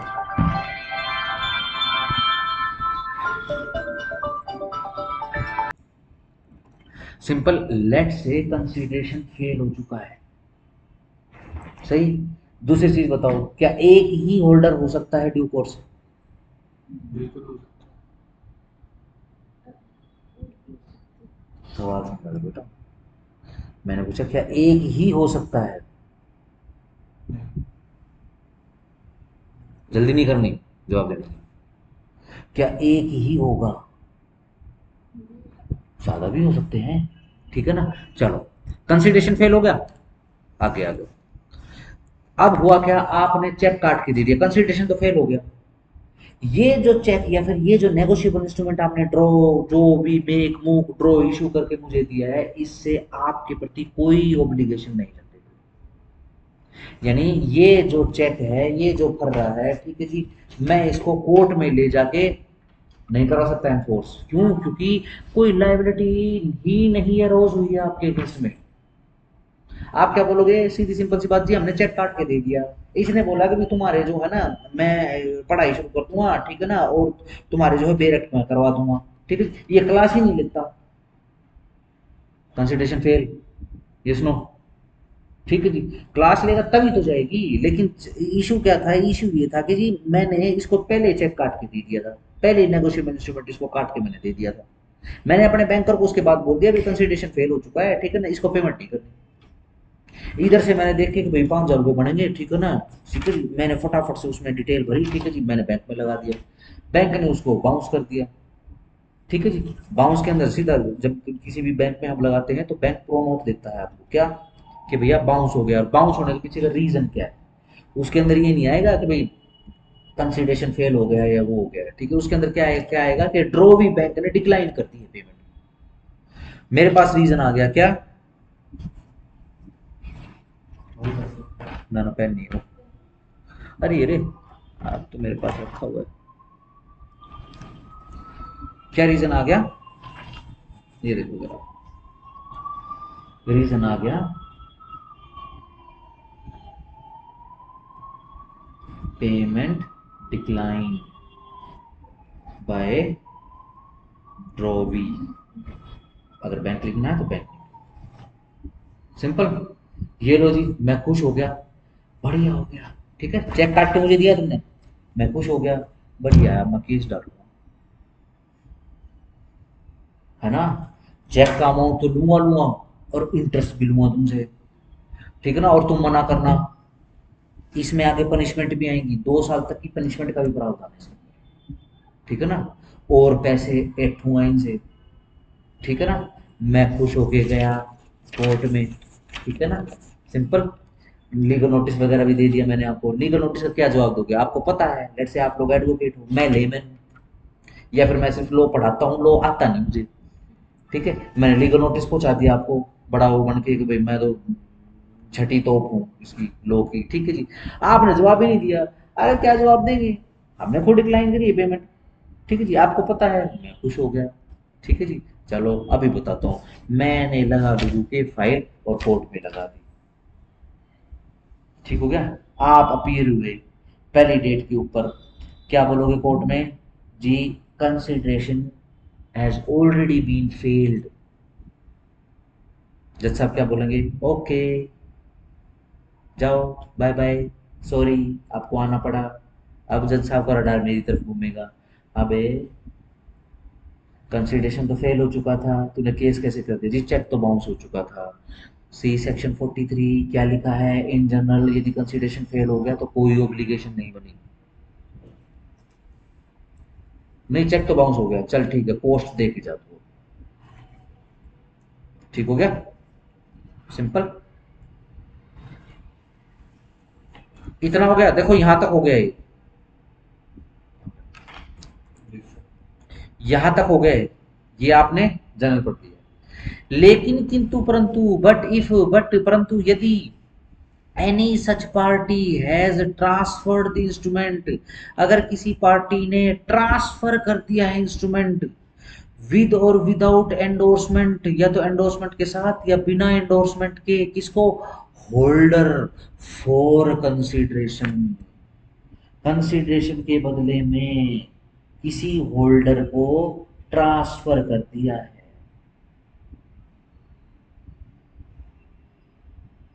सही हो गया, सही। आपने चेक मुझे नहीं दिया, लेट से यहाँ पे दूसरा टीचर आता है, आपने उसको वो दे दिया, भाई तूने तो पढ़ा है, ये ले। ठीक है ना, आप उस पर एंडोर्स करो चाहे मत करो, ठीक है ना। ये लेट से अगर चेक है या फिर जो प्रोमिसरी नोट बना रखा है आपने, बिल ऑफ एक्सचेंज बना रखा है, उसके ऊपर क्या एंडोर्स करोगे? यू आर दी मेकर, क्या एंडोर्स करोगे? सिग्नेचर ऑलरेडी है उसके ऊपर। अगेन, खाली signature is not the endorsement. क्या लिखोगे? सिंपल लिख दोगे, the endorsement, the instrument which has been created for the purpose of fulfilling the consideration of Mr. Abhimanyu Singh, which has been already paid, ठीक है जी, and therefore it has been endorsed by this statement that this promissory note या फिर bill of exchange is being transferred in the name of the next subsequent holder in lieu of consideration। ये हो गई आपकी endorsement. यहां bound हो गई, यहां पर ऑब्लिगेशन अराइज हो चुकी है। लेकिन किंतु परंतु एनी सच पार्टी, किसी भी पार्टी ने हैज ट्रांसफर्ड द इंस्ट्रूमेंट, उस इंस्ट्रूमेंट को ट्रांसफर कर दिया विद और without endorsement to a holder consideration के बदले में। अब such holder and every subsequent holder, और इस होल्डर के बाद जितने भी सब्सीक्वेंट होल्डर बनेंगे, ड्राइविंग टाइटल, जिसने जिन होल्डर्स ने टाइटल को ड्राइव किया है, ठीक है जी, from him may recover the amount, वो रिकवर कर सकते हैं, यानी बाउंड हो गए बाप, ऑब्लिगेशन बन गई है बाप की। Due on such instrument, yes, जो भी उस इंस्ट्रूमेंट पे पेमेंट ड्यू है, फ्रॉम द किससे? ट्रांसफरर, शाबाश, किससे? ट्रांसफरर से, फॉर कंसीडरेशन, कंसीडरेशन के बदले में, और any prior party thereto, या फिर किसी प्रायर पार्टी से, ठीक है। चलो इस सेक्शन को जरा दूसरे तरीके से विजुलाइज कर लेते हैं, ठीक है। लेट्स से जैसे दूसरे इंस्टीट्यूशन होते हैं, हम उनकी बात कर लेते हैं। जो जनरल इंस्टीट्यूशन होते हैं, जो जुडिशरी की तैयारी करवाते हैं, या फिर आईएएस वाईएएस बनवाते हैं, क्या होते हैं, रिसेप्शन के ऊपर तो एक ऐसा आदमी बैठा होता है जिसको बेरट तक नहीं पढ़ना आता। वो क्या करता है, उसके बाद पैसा जाता है, ठीक है, उसने बढ़िया सा फ्लोर शानदार सा बना लिया है, ठीक है जी, और टीचर हायर कर लिया।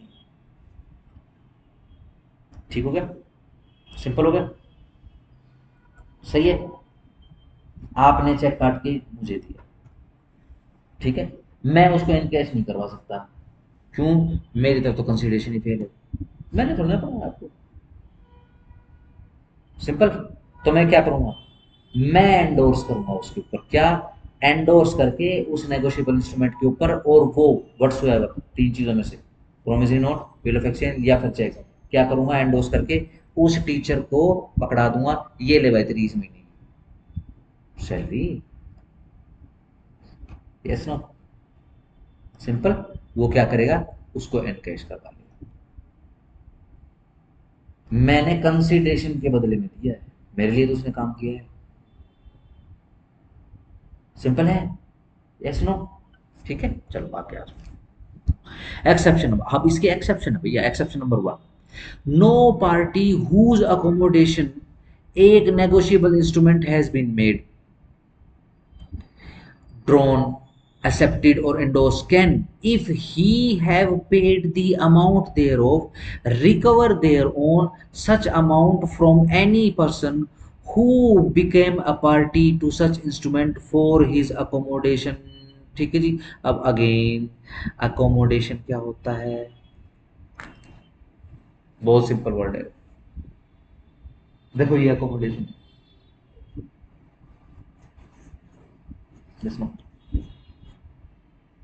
अकोमोडेशन का मतलब होता है सुविधा, जनरल में, ठीक है ना। अकोमोडेशन रिहाइश को भी बोल देते हैं। भाई अकोमोडेशन क्या है? एड्रेस बताओ अकोमोडेशन का, कहाँ आप जो है रहते हैं, ठीक है जी। अब अगेन देखो क्या है, नो पार्टी, नो को जरा बॉक्स करो, फॉर हुज अकोमोडेशन, जिसके सुखाचार के आधार पर एक negotiable instrument has been made, बनाया गया है एक नेगोशिएबल इंस्ट्रूमेंट, या फिर ड्रॉ किया गया, या एक्सेप्ट किया गया, या फिर एंडोर्स किया गया, कैन, नहीं कर सकता, वो ध्यान रखना। If he have paid the amount, अगर उसने अमाउंट पे कर दिया है, देयर ऑफ, ठीक है जी, क्या नहीं कर सकता? Can recover their own such amount from any person, किसी भी बंदे से, हु बिकम ए पार्टी, जो एक पार्टी बन चुका है वो बंदा, टू उस इंस्ट्रूमेंट का, फॉर हिज अकोमोडेशन, अपनी सुविधा के अकॉर्डिंग, जो भी सुखाचार है उसके अकॉर्डिंग यदि पार्टी बन चुका है, उससे पैसे नहीं हट सकता वो, ठीक है ना, क्योंकि सब्सिक्वेंट तो होल्डर भी पार्टी बन रहा है, ठीक है ना, ना सब्सिक्वेंट पॉलिसी नहीं, सिंपल। चलो एक्सेप्शन नंबर 2, दोबारा से नो को बॉक्स कर लो। No party to the instrument who has induced any other party, जिसके थ्रू इंड्यूस हुई है, शामिल हुई है कोई दूसरी पार्टी, टू मेक, कि वो मेक करे, टू ड्रॉ, या ड्रॉ करे, एक्सेप्ट करे, एंडोर्स करे, या ट्रांसफर करे द सेम, यानी इसी इंस्ट्रूमेंट को, to him for consideration, consideration के बदले में, which he has failed to pay, जिसको वह फेल हो गया पे करने में या फिर परफॉर्म करने में, इन फुल, सारा का सारा, शेल रिकवर, नो लिखा हुआ है, shall not recover their own an amount exceeding the value of the consideration, ये सिंपल है, जितना अमाउंट लिखा हुआ है सिर्फ उतना ही, उससे ज्यादा amount you can not recover, if any which he has actually paid और परफॉर्म, जो कि एक्चुअली उसने पे कर दिया है या फिर उसने परफॉर्म कर दिया है, जितना फिक्स हुआ है उतना ही मिलेगा, सीधी सिंपल बात, ठीक हो गया, सिंपल।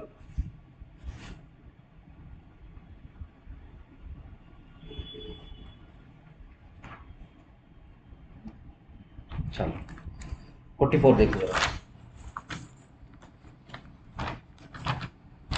छोड़ दो, इस पे सिर्फ एक इलस्ट्रेशन है, सिर्फ हेडिंग और वो पढ़ा देता हूँ, पार्शियल एब्सेंस और failure of money consideration, illustration पढ़ लो खाली से। ए जो है ड्रॉ कर देता है एक बिल ऑन बी, बी पर 4 रुपीज, कितना 500 रुपए का, payable to the order of A, ठीक है जी, किसके ऑर्डर पर पेबल है, ए की ऑर्डर पर, बी एक्सेप्ट कर लेता है, बट सब्सिक्वेंटली डिसऑनर्स, और यह जो बिल है सब्सिक्वेंटली डिसऑनर हो जाता है, इट बाय, कैसे, नॉन पेमेंट, नॉन पेमेंट होने के कारण, ए स्यूज बी, ए जो है अब बी को स्यू कर देता है, ऑन द बिल, इस बिल के ऊपर, बी प्रूव्स दैट, बी यह प्रूव कर देता है, इट वाज एक्सेप्टेड, कि यह एक्सेप्टेड हो चुका था, for value as 2 rupees 400 as and accommodation to the plaintiff, ठीक है जी, अकोमोडेशन प्राप्त होने के नाते प्लेंटिफ को, एज टू द रेजाइड्यू, ठीक है जी, बचे कुचे जो था उसके लिए अकोमोडेशन मिल गई थी उसको, ए कैन ओनली रिकवर 4 रुपीज 400, ए सिर्फ और सिर्फ 400 रुपए ही रिकवर कर सकता है, ठीक है जी, 500 रिकवर नहीं कर सकता है, ठीक है जी। जैसे कि मैं छोटा सा आपको एग्जांपल करा देता हूँ, इसी पे करा देता हूँ ताकि आपको लैंग्वेज दिखती रहे, देखो दिख रहा है, चलो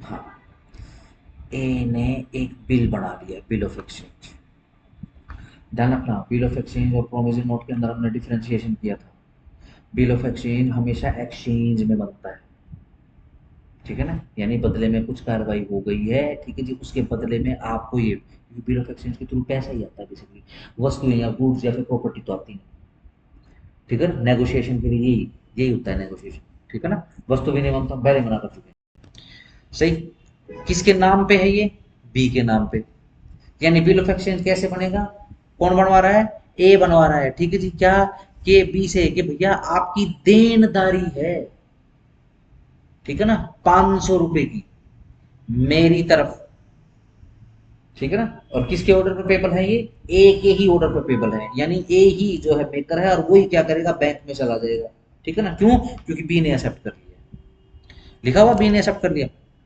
B accept the bill, simple है, इतना सिंपल है, इसमें तो कोई दिक्कत नहीं, चलो, होता क्या है,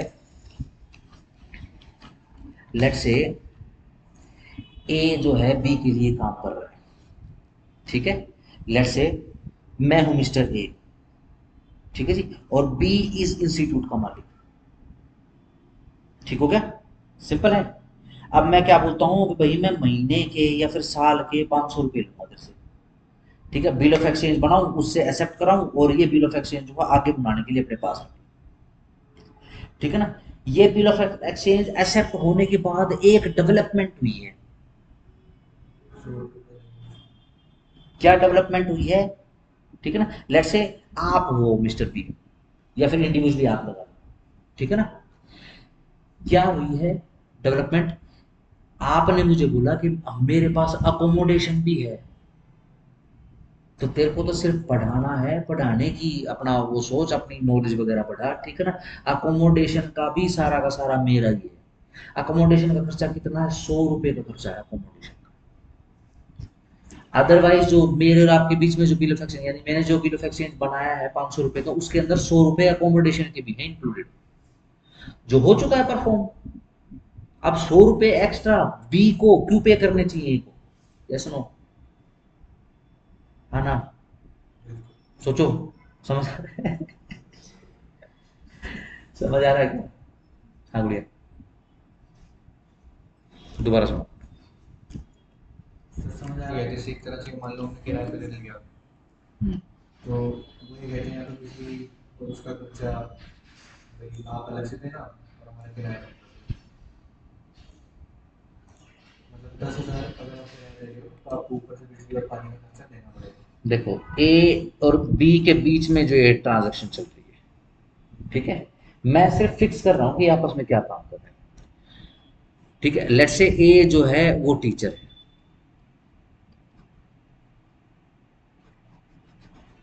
ठीक है, सही। बी जो है ये कोचिंग सेंटर चलाता है, ठीक है। ए ने बिल ऑफ एक्सचेंज बना दिया है, क्या? 500 रुपए का। किस पर? ऑन बी, बी पर। पेबल किसे है? बी के द्वारा पेबल है। किसके ऑर्डर पर? ए के ही ऑर्डर पर, ठीक है। बी ने इस बिल ऑफ एक्सचेंज को एक्सेप्ट भी कर लिया है। एक्सेप्ट करना पड़ेगा, एक्सेप्ट नहीं है तो बिल ऑफ एक्सचेंज का कोई यूज नहीं, यूजलेस है वो, ठीक है ना। क्यों? सामने वाली पार्टी तो कोई भी कंडीशन बना देगी, वो तो देखूंगा ना मैं क्या एक्सेप्ट है, या फिर आप इसके अंदर जो एक्सेप्टर हो वो आप हो, आप देखोगे क्या कंडीशन बना रहा है। अगर आपने एक्सेप्ट नहीं करी तो मेरे लिए यूजलेस है, ये खाली कागज है, मैं इसका यूज नहीं कर सकता। देखो, अब 500 रुपए में मैं क्या क्या चीज करूंगा, आप भी हो इंडिविजुअली समझ लेना। मैं हूं ए, देखो मैं 500 रुपए में क्या क्या चीज करूंगा। 500 रुपए किस किस चीज के लिए दे रहा हूं? देखो 500 रुपए में 400 रुपए मेरी टीचिंग के, इस टीचिंग के अंदर 200 रुपए जो हैं वो मेरी उसके कोचिंग के हैं, ठीक है जी, और प्लस 200 मेरे एडमिनिस्ट्रेशन के हैं, ये इंस्टीट्यूशन संभालना भी तो है, ठीक है ना। और 100 रुपए जो हैं इसमें वो है अकोमोडेशन के। भाई छत के नीचे ही पढ़ाऊंगा मैं, अब गर्मी में तो कहाँ धूप में थोड़ा ना बिठाऊंगा बच्चों को। यस, अकोमोडेशन तो चाहिए। डन, सिंपल, यस नो, ठीक है, इतना समझ में आया? ठीक है। देखो 500 रुपए का देनदार हो गए हो आप मेरे को, यस नो, सही। 100 रुपए उसके अंदर अकोमोडेशन के हैं, सही। अब देखो ये बी क्या करता है, आपने क्या किया, आपके पास दिल्ली बाईपास के ऊपर एक अकोमोडेशन खाली था, लेट्स से तुम्हारा है, ठीक है, सिंपल, सही। कितने का है? 100 रुपए का। अकोमोडेशन तो एक तरह से किराया हो गया। अकोमोडेशन बेसिकली सुखाचार सुख सुविधा होती है अकोमोडेशन का।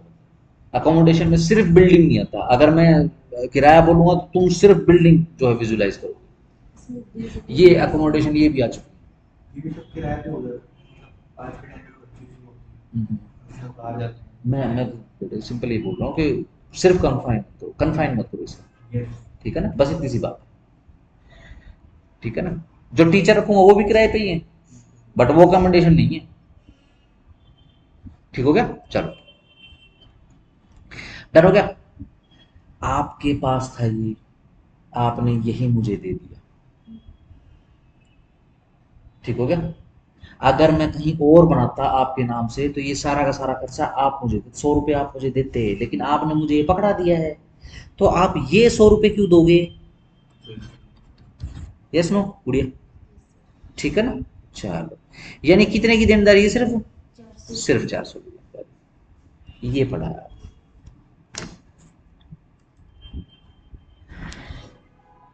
कौन सा पढ़ा था? 44 पढ़ा था ना? पार्शियली एब्सेंस और फेलियर ऑफ मनी कंसिडरेशन। अब दोबारा से इलस्ट्रेशन पढ़ देता हूँ। ए ने जो है ड्रॉ कर दिया है बिल, किस पर? बी पर। बिल फाड़ दिया बी के नाम, ठीक है ना, एग्जैक्ट लैंग्वेज से। बी के नाम की पर्ची पार्टी कितने की? 500 रुपए की, जो कि payable to the order of A ही है। बी जो है एक्सेप्ट कर लेता है उस बिल को, परंतु बाद में डिसऑनर हो जाता है, वो 500 रुपए का बिल डिसऑनर हो जाता है। ईट बाय नॉन पेमेंट, क्यों? क्योंकि पेमेंट नहीं हुई है। ए जो है इस कारण से आहत होकर केस कर देता है बी के ऊपर, उस बिल पर। बी बाद में ये प्रूव करता है, प्रूव्स, ठीक है, क्या? दैट इट वाज एक्सेप्टेड, कि यह एक्सेप्ट हो चुका है, फॉर वैल्यू एज टू ₹400, के 400 रुपए ही देने हैं, and as an accommodation to the plaintiff as to the residue, और बाकी बचे हुए यानी 400 में से कितने कितने बचाए कि 500 बन जाए? 100 रुपए, यानी रेजिड्यू, यानी 400 रुपए के बाद रेजिड्यू कितना बचा? 500 में से 100 रुपए का। 100 रुपए के बदले में क्या है? कहां अकोमोडेशन मिल गई है प्लेंटिफ को। ए कैन ओनली रिकवर 400, ए सिर्फ उस 400 रुपए ही रिकवर कर पाएगा बी से। बी ने प्रूव कर दिया ये, ठीक है ना? मैं जाके जज साहब को नहीं कह सकता कि ये तो उसी की अपनी पर्सनल है जी, ठीक है ना? हाँ तो पर्सनल है तो तेरे को फ्री में दे देगा क्या? किराया तो कटेगा उसका, मेंटेनेंस नहीं होती बिल्डिंग, ठीक हो गया? चलो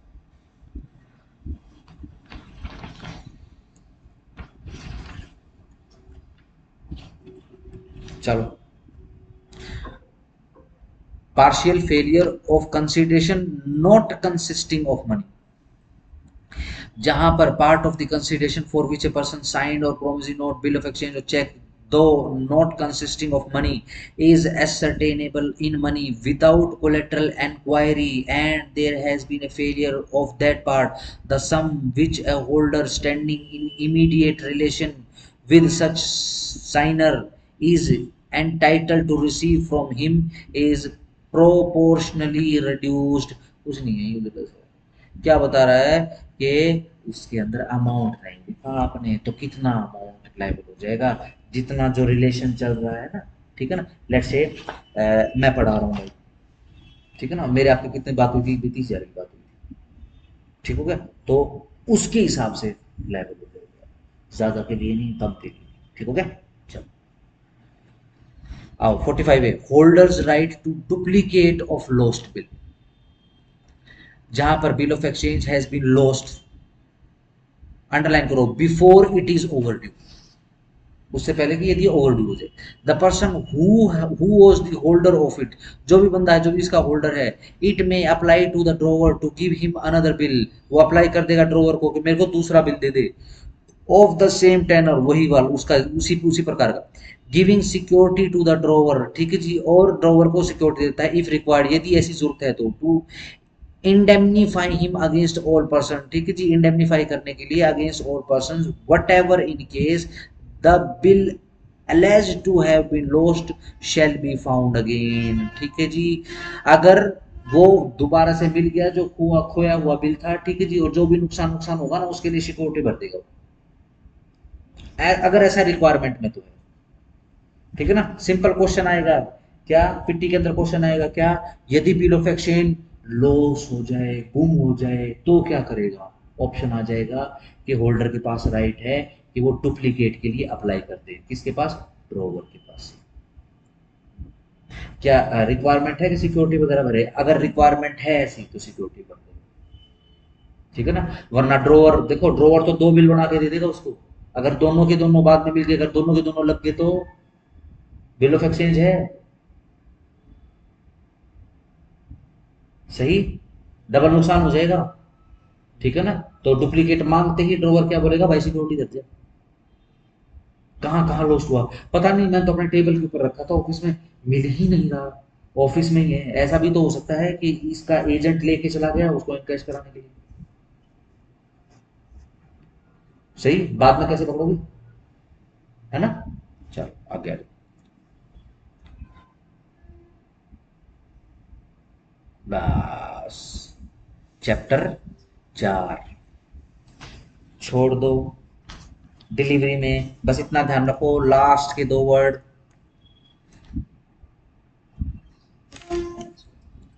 यस, एक्चुअल या फिर कंस्ट्रक्टिव। डिलीवरी एक्चुअल भी हो सकती है, डिलीवरी कंस्ट्रक्टिव भी हो सकती है। पैसे की अगर डिलीवरी करनी है, सीधी सिंपल सी बात, हार्ड कैश, लो भाई गड्डी, ये लो 500 की गड्डी रखी, एक्चुअल डिलीवरी, ठीक है ना। कोई गड्डी हार्ड कैश आपको नहीं दे रहा, प्रोमिसरी नोट है आपके हाथ में, अपना कैश कर, ये कंस्ट्रक्टिव डिलीवरी, ठीक हो गया। बस इसमें कुछ नहीं। ऑनलाइन पेमेंट कर देते हैं बाद में, वो भी पेमेंट एक्चुअल है, होगा। पेमेंट हो चुकी है। हाँ, वो एक्चुअल होगा। हम्म।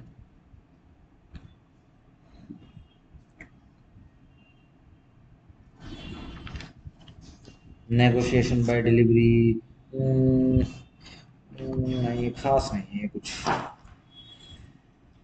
खास नहीं है। चलो 47 हेडिंग पढ़ लो, चलो पढ़ी लो, पढ़ाई देता हूँ। नेगोशिएशन कैसे कर रहे हो, डिलीवरी करके नेगोशिएशन कर रहे हो, फिर लगे आते एक बार डिलीवरी पढ़ ही लेते कि डिलीवरी होती क्या है। आओ, द मेकिंग एक्सेप्टेंस और endorsement of promissory note, bill of exchange और चेक इज कंप्लीटेड कैसे, या तो डिलीवरी पर एक्चुअली या फिर कंस्ट्रक्टिव, ठीक है जी। As between party standing in immediate relation, delivery to be effectual must be made by the party making accepting endorsing the instrument और by person authorised by him in that behalf. बिल्कुल सही बात है जी, अगर सामने ही पार्टी एक दूसरे के मौजूद है तो वहीं कर दो ना डिलीवरी। सिंपल, नेगोशिएबल इंस्ट्रूमेंट की डिलीवरी की बात हो रही है, ठीक है, कंसिडरेशन पे करने की बात नहीं हो रही है। आओ, negotiable, negotiation by delivery subject to the provision of section 58। एक प्रोमिसरी नोट, एक बिल ऑफ एक्सचेंज या एक cheque payable to the bearer, वो पेबल है किसको, बीरर को, इज नेगोशिएबल बाय डिलीवरी, वह कैसा माना जाएगा कि नेगोशिएबल बाय डिलीवरी है। जैसे ही चेक आपने बनाया, जैसे ही चेक बनाया साइन किया, वो पेबल बन जाएगा। पेबल होते ही क्या है, नेगोशिएबल बाय डिलीवरी बन गया। अगर आपको सामने वाले के साथ ट्रांजैक्शन करनी है तो आपको यानी नेगोशिएशन करना है तो कैसे करोगे, डिलीवर करके इंस्ट्रूमेंट, यस नो, सिंपल है, ठीक है। एक्सेप्शन, एक प्रोमिसरी नोट, एक बिल ऑफ एक्सचेंज, एक cheque, delivered on condition that, deliver किया गया है इस कंडीशन के साथ के it is not to take effect, के यह इफेक्ट में नहीं आएगा, except in a certain event, एक सर्टेन इवेंट को छोड़कर, इज नॉट नेगोशिएबल, वह नेगोशिएबल नहीं है।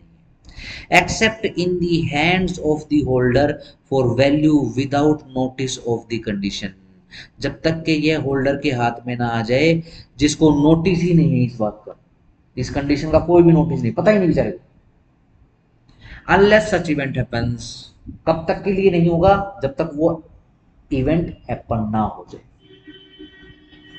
ठीक हो गया, सही, सिंपल। नेगोशिएशन, जैसे ही चेक पकड़ाया नेगोशिएशन होगी, ठीक है जी, ये चेक, ठीक हो गया, जैसे ही चेक दिया साइन करके, ये मैंने नेगोशिएशन कर लिया, कैसे, डिलीवर करके। लेकिन इसके अंदर एक कंडीशन भी क्या है भाई, 4 महीने के बाद लगाओगे इसको, ठीक हो गया, सिंपल है।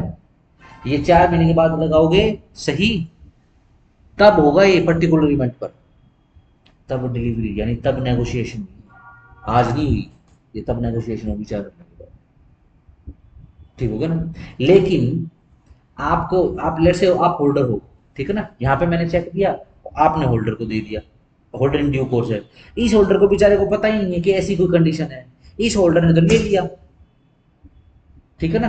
तो ध्यान रख लेना, ये अब 4 महीने या इवेंट इवेंट का कुछ नहीं है, सीधा सिंपल, आपने जैसे ही इधर ट्रांसफर किया, ठीक है ना, वैसे ही नेगोशिएशन बाय डिलीवरी हो चुकी है, ठीक है ना। लेट्स से आपका इंस्टीट्यूशन है, मैंने आपको पैसे दिए, आपने आगे ट्रांसफर कर दिया, है ना, कर सकता है ना, सही, चलो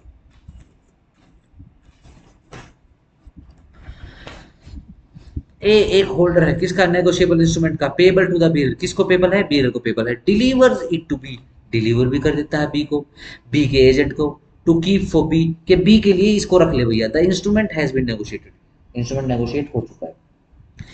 ए होल्डर है किसका, नेगोशिएबल इंस्ट्रूमेंट का, payable to the bearer, payable to the bearer, which is in the hands of A's banker, और किसके हाथ में है, ए के बैंकर के हाथ में है, who is at the time the banker of B, किसका बैंकर है, बी का बैंकर है, डायरेक्ट्स द बैंकर, डायरेक्ट करता है बैंकर को, to transfer the instrument to B's credit के, भैया बी के क्रेडिट के ट्रांसफर कर दे, in the banker's account, B banker's के अकाउंट में जो कि बी का है लगा हुआ है, the banker does so, banker ऐसे ही कर देता है, and accordingly now possesses the instrument as B's agent, और उस समय लाइक बी के एजेंट के जैसे उस बैंकर ने उसको होल्ड करके रखा, ऑपोजिशन करके रखा उस इंस्ट्रूमेंट को, the instrument has been negotiated, instrument negotiate हो चुका है, and B has become the holder of it, इस पे थोड़ा सा निशान लगा लेना, अगर पूछेंगे इस सेक्शन में तो सिर्फ ये इलस्ट्रेशन पूछेंगे, बाकी कुछ नहीं पूछेंगे।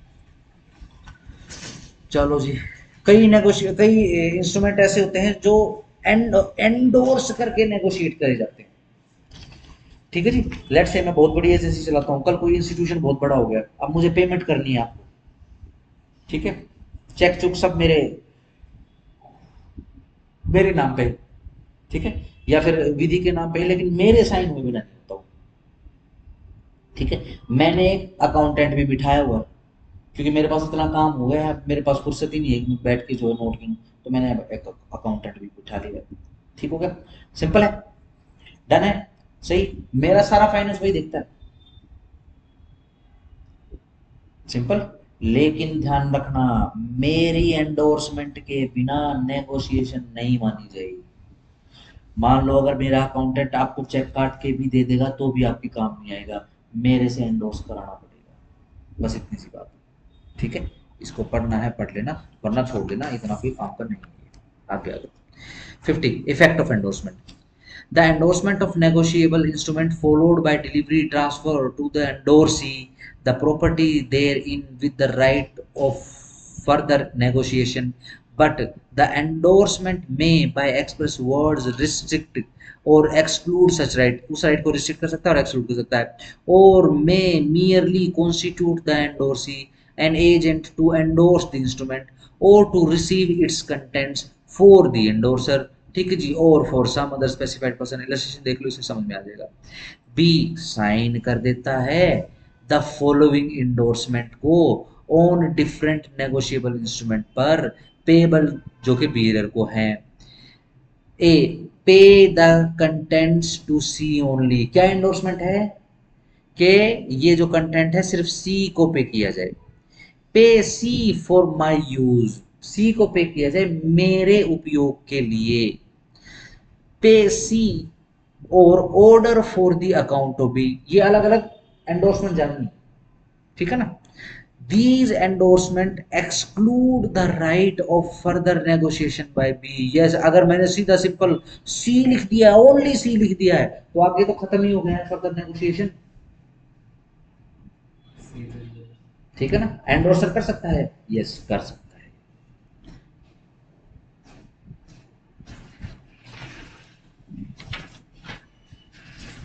हु में नेगोशिएट स्टार लगा लेना, every sole maker underline sole maker, every drawer underline, payee underline endorsee और एंडोर्सी, और all of several joint makers underline करो, several underline joint makers, doors, pays, or endorsees of negotiable instrument may, if the negotiability of such instrument has not been restricted or excluded as mentioned in section 50, endorse and negotiate the same। अब सवाल आएगा, क्या endorsee negotiate कर सकता है, sorry endorse कर सकता है, एंडोर्सी क्या नेगो एंडोर्स कर सकता है, मैं होल्डर की बात नहीं कर रहा, ठीक है ना, मैं होल्डर की बात नहीं कर रहा हूं, ना ड्रोवी की बात कर रहा हूं, ठीक हो गया। क्या एंडोर्सी फर्दर एंडोर्स कर सकता है, यस, सिंपल, हाँ जी, नहीं वो तो एंडोर्सर है, बी साइन करता है फॉलोइंग एंडोर्समेंट, एंडोर्सी की बात हो रही है, एंडोर्सर की बात नहीं हो रही। बिल्कुल, उसके तो पोजीशन में है। फ्यूज उड़ने वाला है तुम्हारा मुझे ऐसा लग रहा है। ज्यादा भटक लेने की जरूरत नहीं, ठीक है। घर पे जाके इतना विश्वास रखो, ठीक है ना। घर पे जाके एक बार भी अगर अच्छे से इसको रिवाइज करोगे, ठीक है। क्लासेस के तो आपके पास लाइसेंस है, आप जितनी चाहे उतनी बार क्लास देख सकते हो, ठीक है ना। उसके बावजूद भी तुम्हारे पास है भाई, ना समझ में आया तो पूछ लो। लेकिन मैं एक चीज एक्सपेक्ट करूंगा आपसे, ठीक है ना। आप घर से पढ़ के आओगे, रैंडम नहीं, रैंडम गोलीबाजी नहीं करनी, ठीक है ना। ऐसा नहीं होना चाहिए कि भाई घर पे हमने तो पढ़ा था, कैसे पढ़ा था, ये देखो ये ऐसे लिखा होता, एवरी सोल मेकर। मैं पूछूंगा हु इज अ मेकर। ये पजल के जैसे है, हर एक वर्ड को सोल्व कर लो, अपने आप हो जाएगा ये, ठीक हो गया। आओ जी जरा। A bill is drawn payable to A और order A endorses it, A जो है इसको endorse कर देता है it to B पर the endorsement not containing the word or order or any equivalent words B may negotiate the instrument, B जो है इसको further negotiate कर सकता है इस इंस्ट्रूमेंट को, सीधी सिंपल सी बात है। आगे आ जाओ,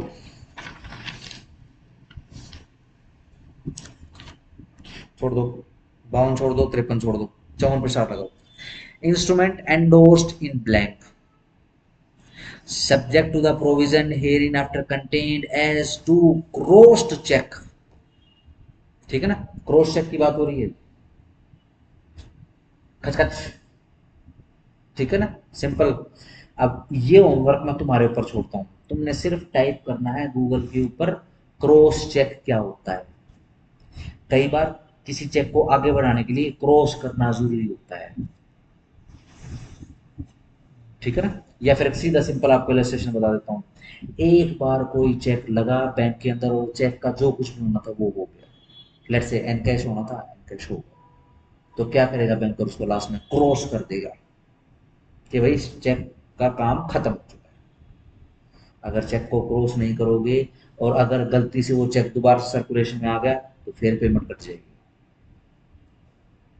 ये सुनो, तो क्रॉस करना जरूरी। Subject to the provision hereinafter contained as to cross cheques, जो भी प्रोविजन है क्रॉस चेक के विषय में, एक negotiable instrument endorsed in blank, एक इंस्ट्रूमेंट जो है एंडोर्स इन ब्लैंक बोला जाएगा, इज पेबल, वो पेबल है टू द बीरर, बीरर को thereof, even although, even यद्यपि, originally payable to the order, जो ओरिजिनल वाला था ना, ये क्रॉस वाला जो ओरिजिनल वाला था वो तो पेबल टू द ऑर्डर था, ठीक है। ये कैसे है पेबल टू द बीरर, उसको बोलेंगे एंडोर्स्ड इन ब्लैंक बस, और कुछ करने की आपको आवश्यकता नहीं। आगे आओ,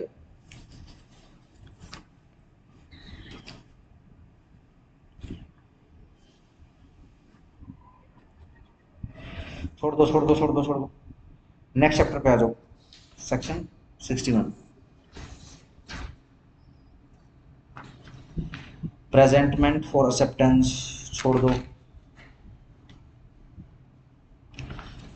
छोड़ दो छोड़ दो छोड़ दो छोड़ दो छोड़ दो छोड़ दो, ठीक है। ये देखो ये सारा सीनियर का है, ये सीनियर में काम आता है, सीनियर जुडिशरी की बात करो, ठीक है। तुम्हारा कोई लेना देना नहीं इससे।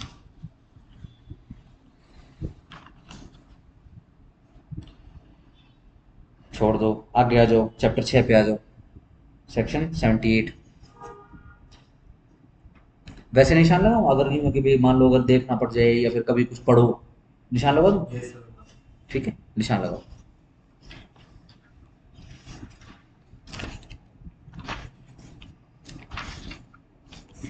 तो फिर आप सीधा वहीं से शुरू करो, 55 से हम चले थे ना, चलो 57 पे निशान लगाओ, 58 पे निशान लगाओ, 61 पे लगाओ, ओ आर लिख लेना, ओनली रीडिंग, ओ आर। 62 पे लगाओ,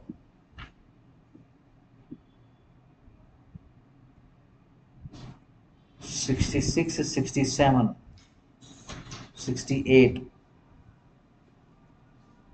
70, 75, 75A, 76, अब 78 पे आ जाओ, जो आपको पढ़ने हैं 78 79 वो आर कर लेना ओनली रीडिंग।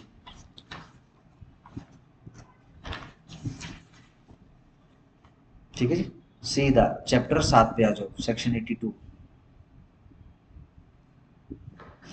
सिंपल डिस्चार्ज पे आ जाओ।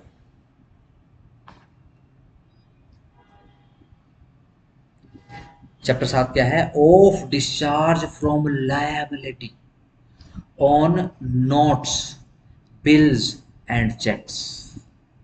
जब कभी भी नेगोशिएबल इंस्ट्रूमेंट ड्रॉन होता है तो किसी एक आदमी के ऊपर लायबिलिटी आ जाती है यहाँ पे, ठीक है ना, पे कर, सिंपल।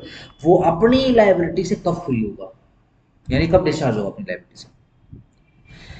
द मेकर, एक्सेप्टर और इंडोर्सर, अंडरलाइन तीनों। ध्यान रखना, एक्सेप्टर के केस में लायबल एक्सेप्टर है, मेकर नहीं है। ठीक हो गया? अगर एक्सेप्टर है तो एक्सेप्टर लायबल हो जाएगा।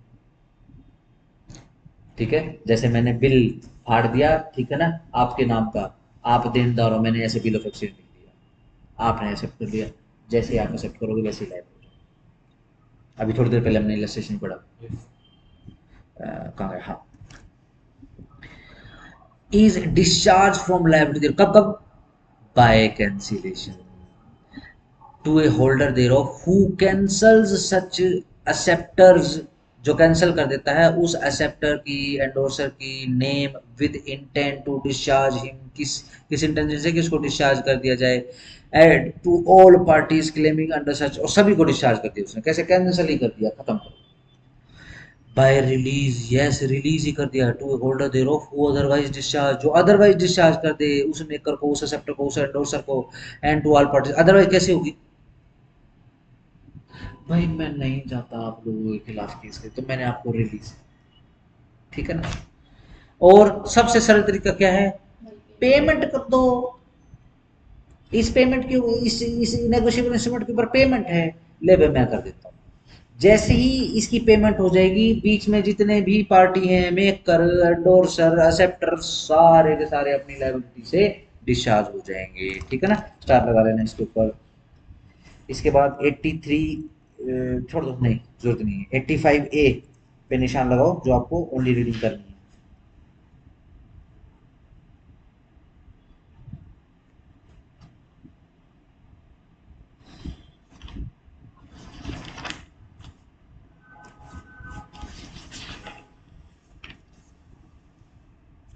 एटी सेवन,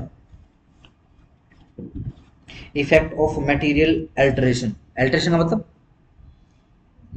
चेंज, ठीक है ना, वो कपड़ा अल्टर वगैरह कराते हैं, कम बत्ती करा लेते हैं जैसे, ठीक हो गया। चलो, एनी मटेरियल अल्टरेशन, ध्यान रखना, अल्टरेशन नॉर्मल अल्टरेशन की बात नहीं कर रहे, मटेरियल वर्ड है, मटेरियल को जरा बॉक्स करो, करते हैं, डिस्कस करो। ऐसा नहीं है क्या? ठीक है, चलो फिर इसमें देखो। हाँ कोई बात नहीं, कोई बात नहीं, कोई बात नहीं। देखो, कौन सी गुना भाग, कौन सी घटा बढ़ा है, ठीक है जी, मटेरियल, ठीक है। जैसे कि अगर चेक की बात कर रहे हैं तो एक आधी जीरो ऊपर नीचे होगी, मटेरियल अल्टरेशन, ठीक हो गया, सही। अगर वही जीरो पॉइंट लगने के बाद बढ़ती है, यह इमटेरियल है। मटेरियल मतलब इंपॉर्टेंट, ठीक है ना। जैसे हम अपना जब क्लासेस चलती है तो बहुत सारी चीजें हम डिस्कस करते हैं बीच में, कई चीजें मटेरियल होती हैं, कई चीजें इमटेरियल होती हैं, कई चीजें रिलेवेंट होती है, कई चीजें इरेलीवेंट होती है। तो कौन सी अल्टरेशन जो कि मटेरियल सिर्फ उसका, ऑफ कोई भी negotiable instrument renders the same void, उसको वॉइड बना देंगे, इसको नेगोशिएबल इंस्ट्रूमेंट को अंडरलाइन कर लेना, वॉइड एज अगेंस्ट एनीवन, किसी भी के भी उसमें, हु इज अ पार्टी, जो कि पार्टी है, thereto at the time of making such alteration, किस समय, जिस समय अल्टरेशन बनाएगी, and does not consent thereto, और अल्टरेशन करते समय कंसेंट नहीं ली, ठीक हो गया। बिल ऑफ एक्सचेंज बनाया, ठीक है जी, सिंपल, कितने का, 1 लाख रुपए का बना लिया, ठीक है जी, एक्सेप्ट करवा लिया, 1 लाख रुपए का करवा लिया एक्सेप्ट, ठीक है जी। फिर उसके ऊपर 2 जीरो लगा दी, 1 लाख पे 2 जीरो लगाओ जरा, 1 करोड़। मैं हूं एक्सेप्टर, ठीक है ना, मेरे से कंसेंट ली नहीं, मुझे तो पता ही नहीं, पूरा का पूरा नेगोशिएबल इंस्ट्रूमेंट ही वॉइड हो जाएगा। यानी वॉइड हो जाए तो मतलब कोई ओब्लिगेशन क्रिएट नहीं कर रहा। सही, मेरे धोखे साइन करवा लिए और जीरो जोड़ दिया, पहुंच जाओ, ले जाओ कोर्ट ले जाओ। मैं बोलूंगा मेरे से जी 1 लाख रुपए साइन करवाए थे, इसने बाद में किया है। अगर ये प्रूव हो गया है कि उसने किया है ऐसा चमत्कार, तो ध्यान रखना पूरा का पूरा नेगोशिएबल इंस्ट्रूमेंट ही वॉइड हो जाएगा, वॉइड एब initio, as against anyone who is a party thereto at the time of making such declaration and does not consent thereto, और जिसकी कंसेंट नहीं ली है, unless जब तक कि it was made in order to carry out the common intention of the original parties। लेकिन किंतु परंतु ये जो अल्टरेशन है ये common intention of the contract या फिर एग्रीमेंट से हुआ है, ठीक है। लेट्स से मेरे और आपके बीच में जिस विषय वस्तु को लेकर ये बिल ऑफ एक्सचेंज या फिर नेगोशिएबल इंस्ट्रूमेंट बना है, 1 लाख रुपए में नहीं आती वो, 1 लाख रुपए में नहीं आती भाई, ठीक है। लेट्स से अगर अभी बिल्कुल रिसेंट का उदाहरण दूं मैं, ठीक है ना, ये जैसे अपना जीके के पॉइंट है ना, ये भी इनको साथ साथ में निपटाते रहना, ठीक है।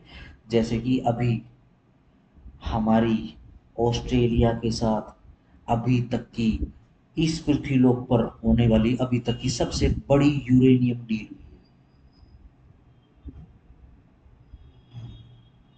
चाइना, अमेरिका, इंक्लूडिंग रशिया और द टू बिज nation like Bangladesh and Pakistan, जिनको सिर्फ होने से मतलब होता हाहाकार मचा हुआ है।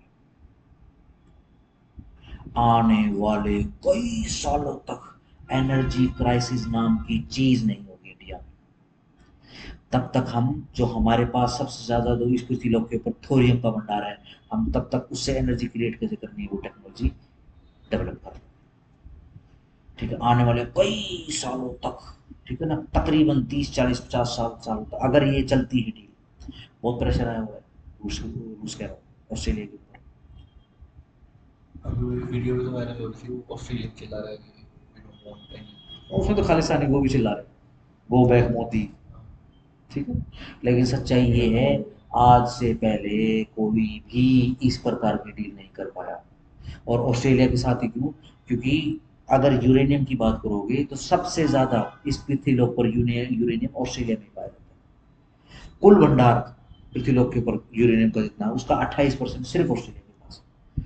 तो ऑस्ट्रेलिया के साथ डील सेफ। अगर किसी दूसरे देश के साथ करोगे तो बीच में अमेरिका उसको डांट मार देगा, ओए इंडिया को यूरेनियम नहीं देना, ठीक है ना। तो वो बोलेगा अच्छा मैं वाइफ नहीं देता, अब वो क्या करेगा, सारे मसौदे इंडिया के साथ तोड़ देगा। ऑस्ट्रेलिया के साथ ऐसा नहीं, ऑस्ट्रेलिया खुद मुख्तार मुल्क है, एक सोवरेन कंट्री, ठीक है। और ये जो ड्रामे ड्रामे हो रहे हैं उसमें वो उसमें तो खालिस्तान भी शामिल है। तो ऑस्ट्रेलियन पर्सन ही था। बिल्कुल होंगे, होंगे बिल्कुल, ठीक है ना। अपना प्राइम मिनिस्टर ऐसा है, वो देश में गाली खाता है, विदेश में भी नहीं खाएगा, ठीक है ना। ये प्रिविलेज है, जब तक ऐसा प्रधानमंत्री तब तक प्रिविलेज है। एक बार बाबा जी जैसा आ गया ना, फिर ये सुख सुविधा खत्म हो जाएगी, ठीक है ना, सिंपल। और देखो बहुत प्रोपेगेंडा चलता है। तो सीजेडी का अब बिल्कुल पलट गया सिस्टम, तो भाई हम तो डिस्कस कर ही रहे थे, पहुंच तो गया केजरीवाल। केजरीवाल भी पहुंच गया उधर से, कहते हैं कांग्रेस के भी पहुंच गए। कांग्रेस ने तो विरोध कर दिया उसका, कांग्रेस ने तो बोल दिया कि भाई जो वांगचू है, क्या नाम उसका, सोनम वांगचू, चू ही नाम है उसका, हाँ। तो भैया तू अपना अनशन तोड़ दे, ठीक है ना, ये तोड़ लेगा तो ठीक हो जाएगा। क्योंकि सीधी सिंपल कांग्रेस को नहीं पता कि ये तो आप ही है। वैसे सर वो मतलब नारेबाजी देखो ना क्या रही है। हाँ लगाएंगे, ये तो हम पहले डिस्कस कर रहे थे। कर रहे हैं हम, देखिए बच्चों के पेपर से, बच्चों के पेपर से उनका कोई लेना देना, शुरुआत से ही पेपर से लेना देना है, ठीक है ना। ये सब प्रोपोगेंडा था, हम तो कर रहे थे डिस्कस, अड्डे बनाए हुए हैं, ठीक है ना।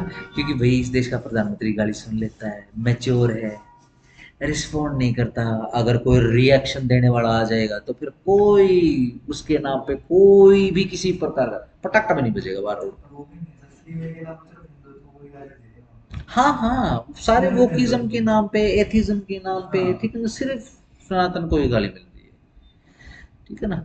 चलो, इनका प्रोपोगंडा भैया वो तो चल ही रहा, जाने दो उसको। ठीक हो गया। चलो, alteration by endorsee and any such alteration if made by the endorsee, अगर अल्ट्रेशन एंडोर्सी के द्वारा करी गई है, क्या एंडोर्सी अल्ट्रेशन कर सकता है? जब वो एंडोर्सी एंडोर्स कर सकता है तो वाई एंडोर्स क्या अल्ट्रेशन नहीं करेगा? करेगा, अगर उसको करनी है तो। क्या सर करता इसलिए है? इसमें वो है जैसे हम वो इंस्टीट्यूट वाला आपने लिया था अपनी फीस भी वो उसने एडोस कर दिया आगे और अपने उसको दे दी। हाँ देखो, सीधी सी जहां एंडोर्सी को जरूरत पड़ेगी वहां एंडोर्स करेगा, ये कोई फिक्स रूल नहीं है कि एंडोर्सी को एंडोर्स करना ही पड़ेगा, फिक्स नहीं है, अगर जरूरत पड़ रही है तो कर देगा। क्यों? क्योंकि उस समय वो due course in holder in due course है basically. By an endorsee discharge his endorser from all liability to him in respect of the consideration thereof. Yes, endorsee, ठीक है ना, आप मेरे एंडोर्सर हो, मैं आपका एंडोर्सी हूँ, ठीक है ना, मैं फर्दर एंडोर्स करके छोटू को दे रहा हूँ, ठीक है जी। यानी जैसे ही मैं अल्टर करूंगा आप अपनी लाइबिलिटी से डिस्चार्ज हो, बढ़िया है, ठीक है ना। ये सेक्शन देख लेना अगर देखने हैं आपको, सीधा सिंपल आगे आ जाओ। छोड़ दो 88 89, छोड़ दो, सीधा किस पर पहुंच गए हैं? चैप्टर 8 के ऊपर पहुंच गए हैं, ठीक है। अब आपकी मंडे को क्लास लगेगी, ठीक है ना, यहां से शुरू करेंगे 91, ठीक है। एक बार जरा देख लेते हैं 91, मैं आपको उसमें दिखा देता हूँ कंटेंट में।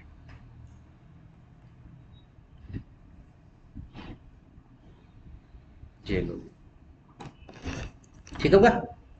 ये देखो, अगेन बीच बीच में से पढ़ना है अपने को, सिर्फ दो ही सेक्शन पढ़ने हैं, ना ना पढ़ने इसमें चार एक सेक्शन जो अपने को पढ़ने हैं, ठीक है जी, तीन एक सेक्शन अपने को पढ़ने हैं, तो सीधा चैप्टर 11 के ऊपर आ जाओ। क्या है आपका chapter? No sorry, of noting and protest, 5-10 minute में खत्म, ठीक है ना। मंडे को रीजनेबल टाइम 2 मिनट में खत्म, ठीक है जी। Chapter 11 of acceptance and non payment, कुछ भी नहीं है इसके अंदर, सिर्फ एक सेक्शन पढ़ना है अपने को। Chapter 12 compensation, rules of compensation पढ़ना है, एक ही सेक्शन है, ये सारा का सारा पढ़ लेंगे, ठीक है जी। चैप्टर 13 प्रिजम्पशंस है, प्रिजम्पशंस अपने को पढ़ना, ठीक है ना, इसमें लग जाएगा अपने, ठीक है ना, आधा पौना घंटा इसमें लग जाएगा, सही। अगेन ध्यान रखना, प्रिजम्पशन वाले उसके अंदर सारा का सारा आएगा, ये आपको सारा का सारा करना ही पड़ेगा,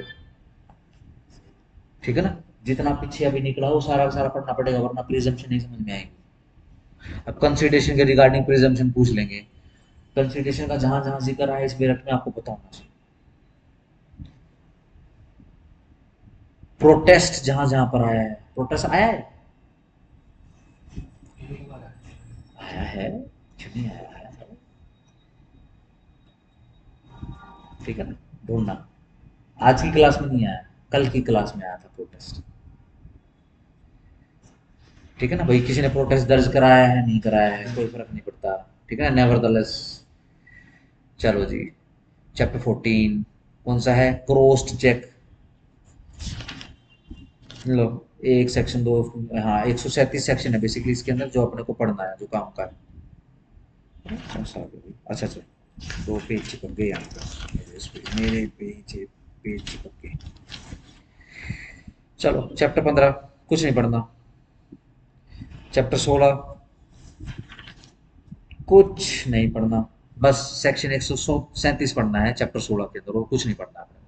फिर अपना चैप्टर 17 शुरू हो जाएगा, ये सारा पढ़ना है,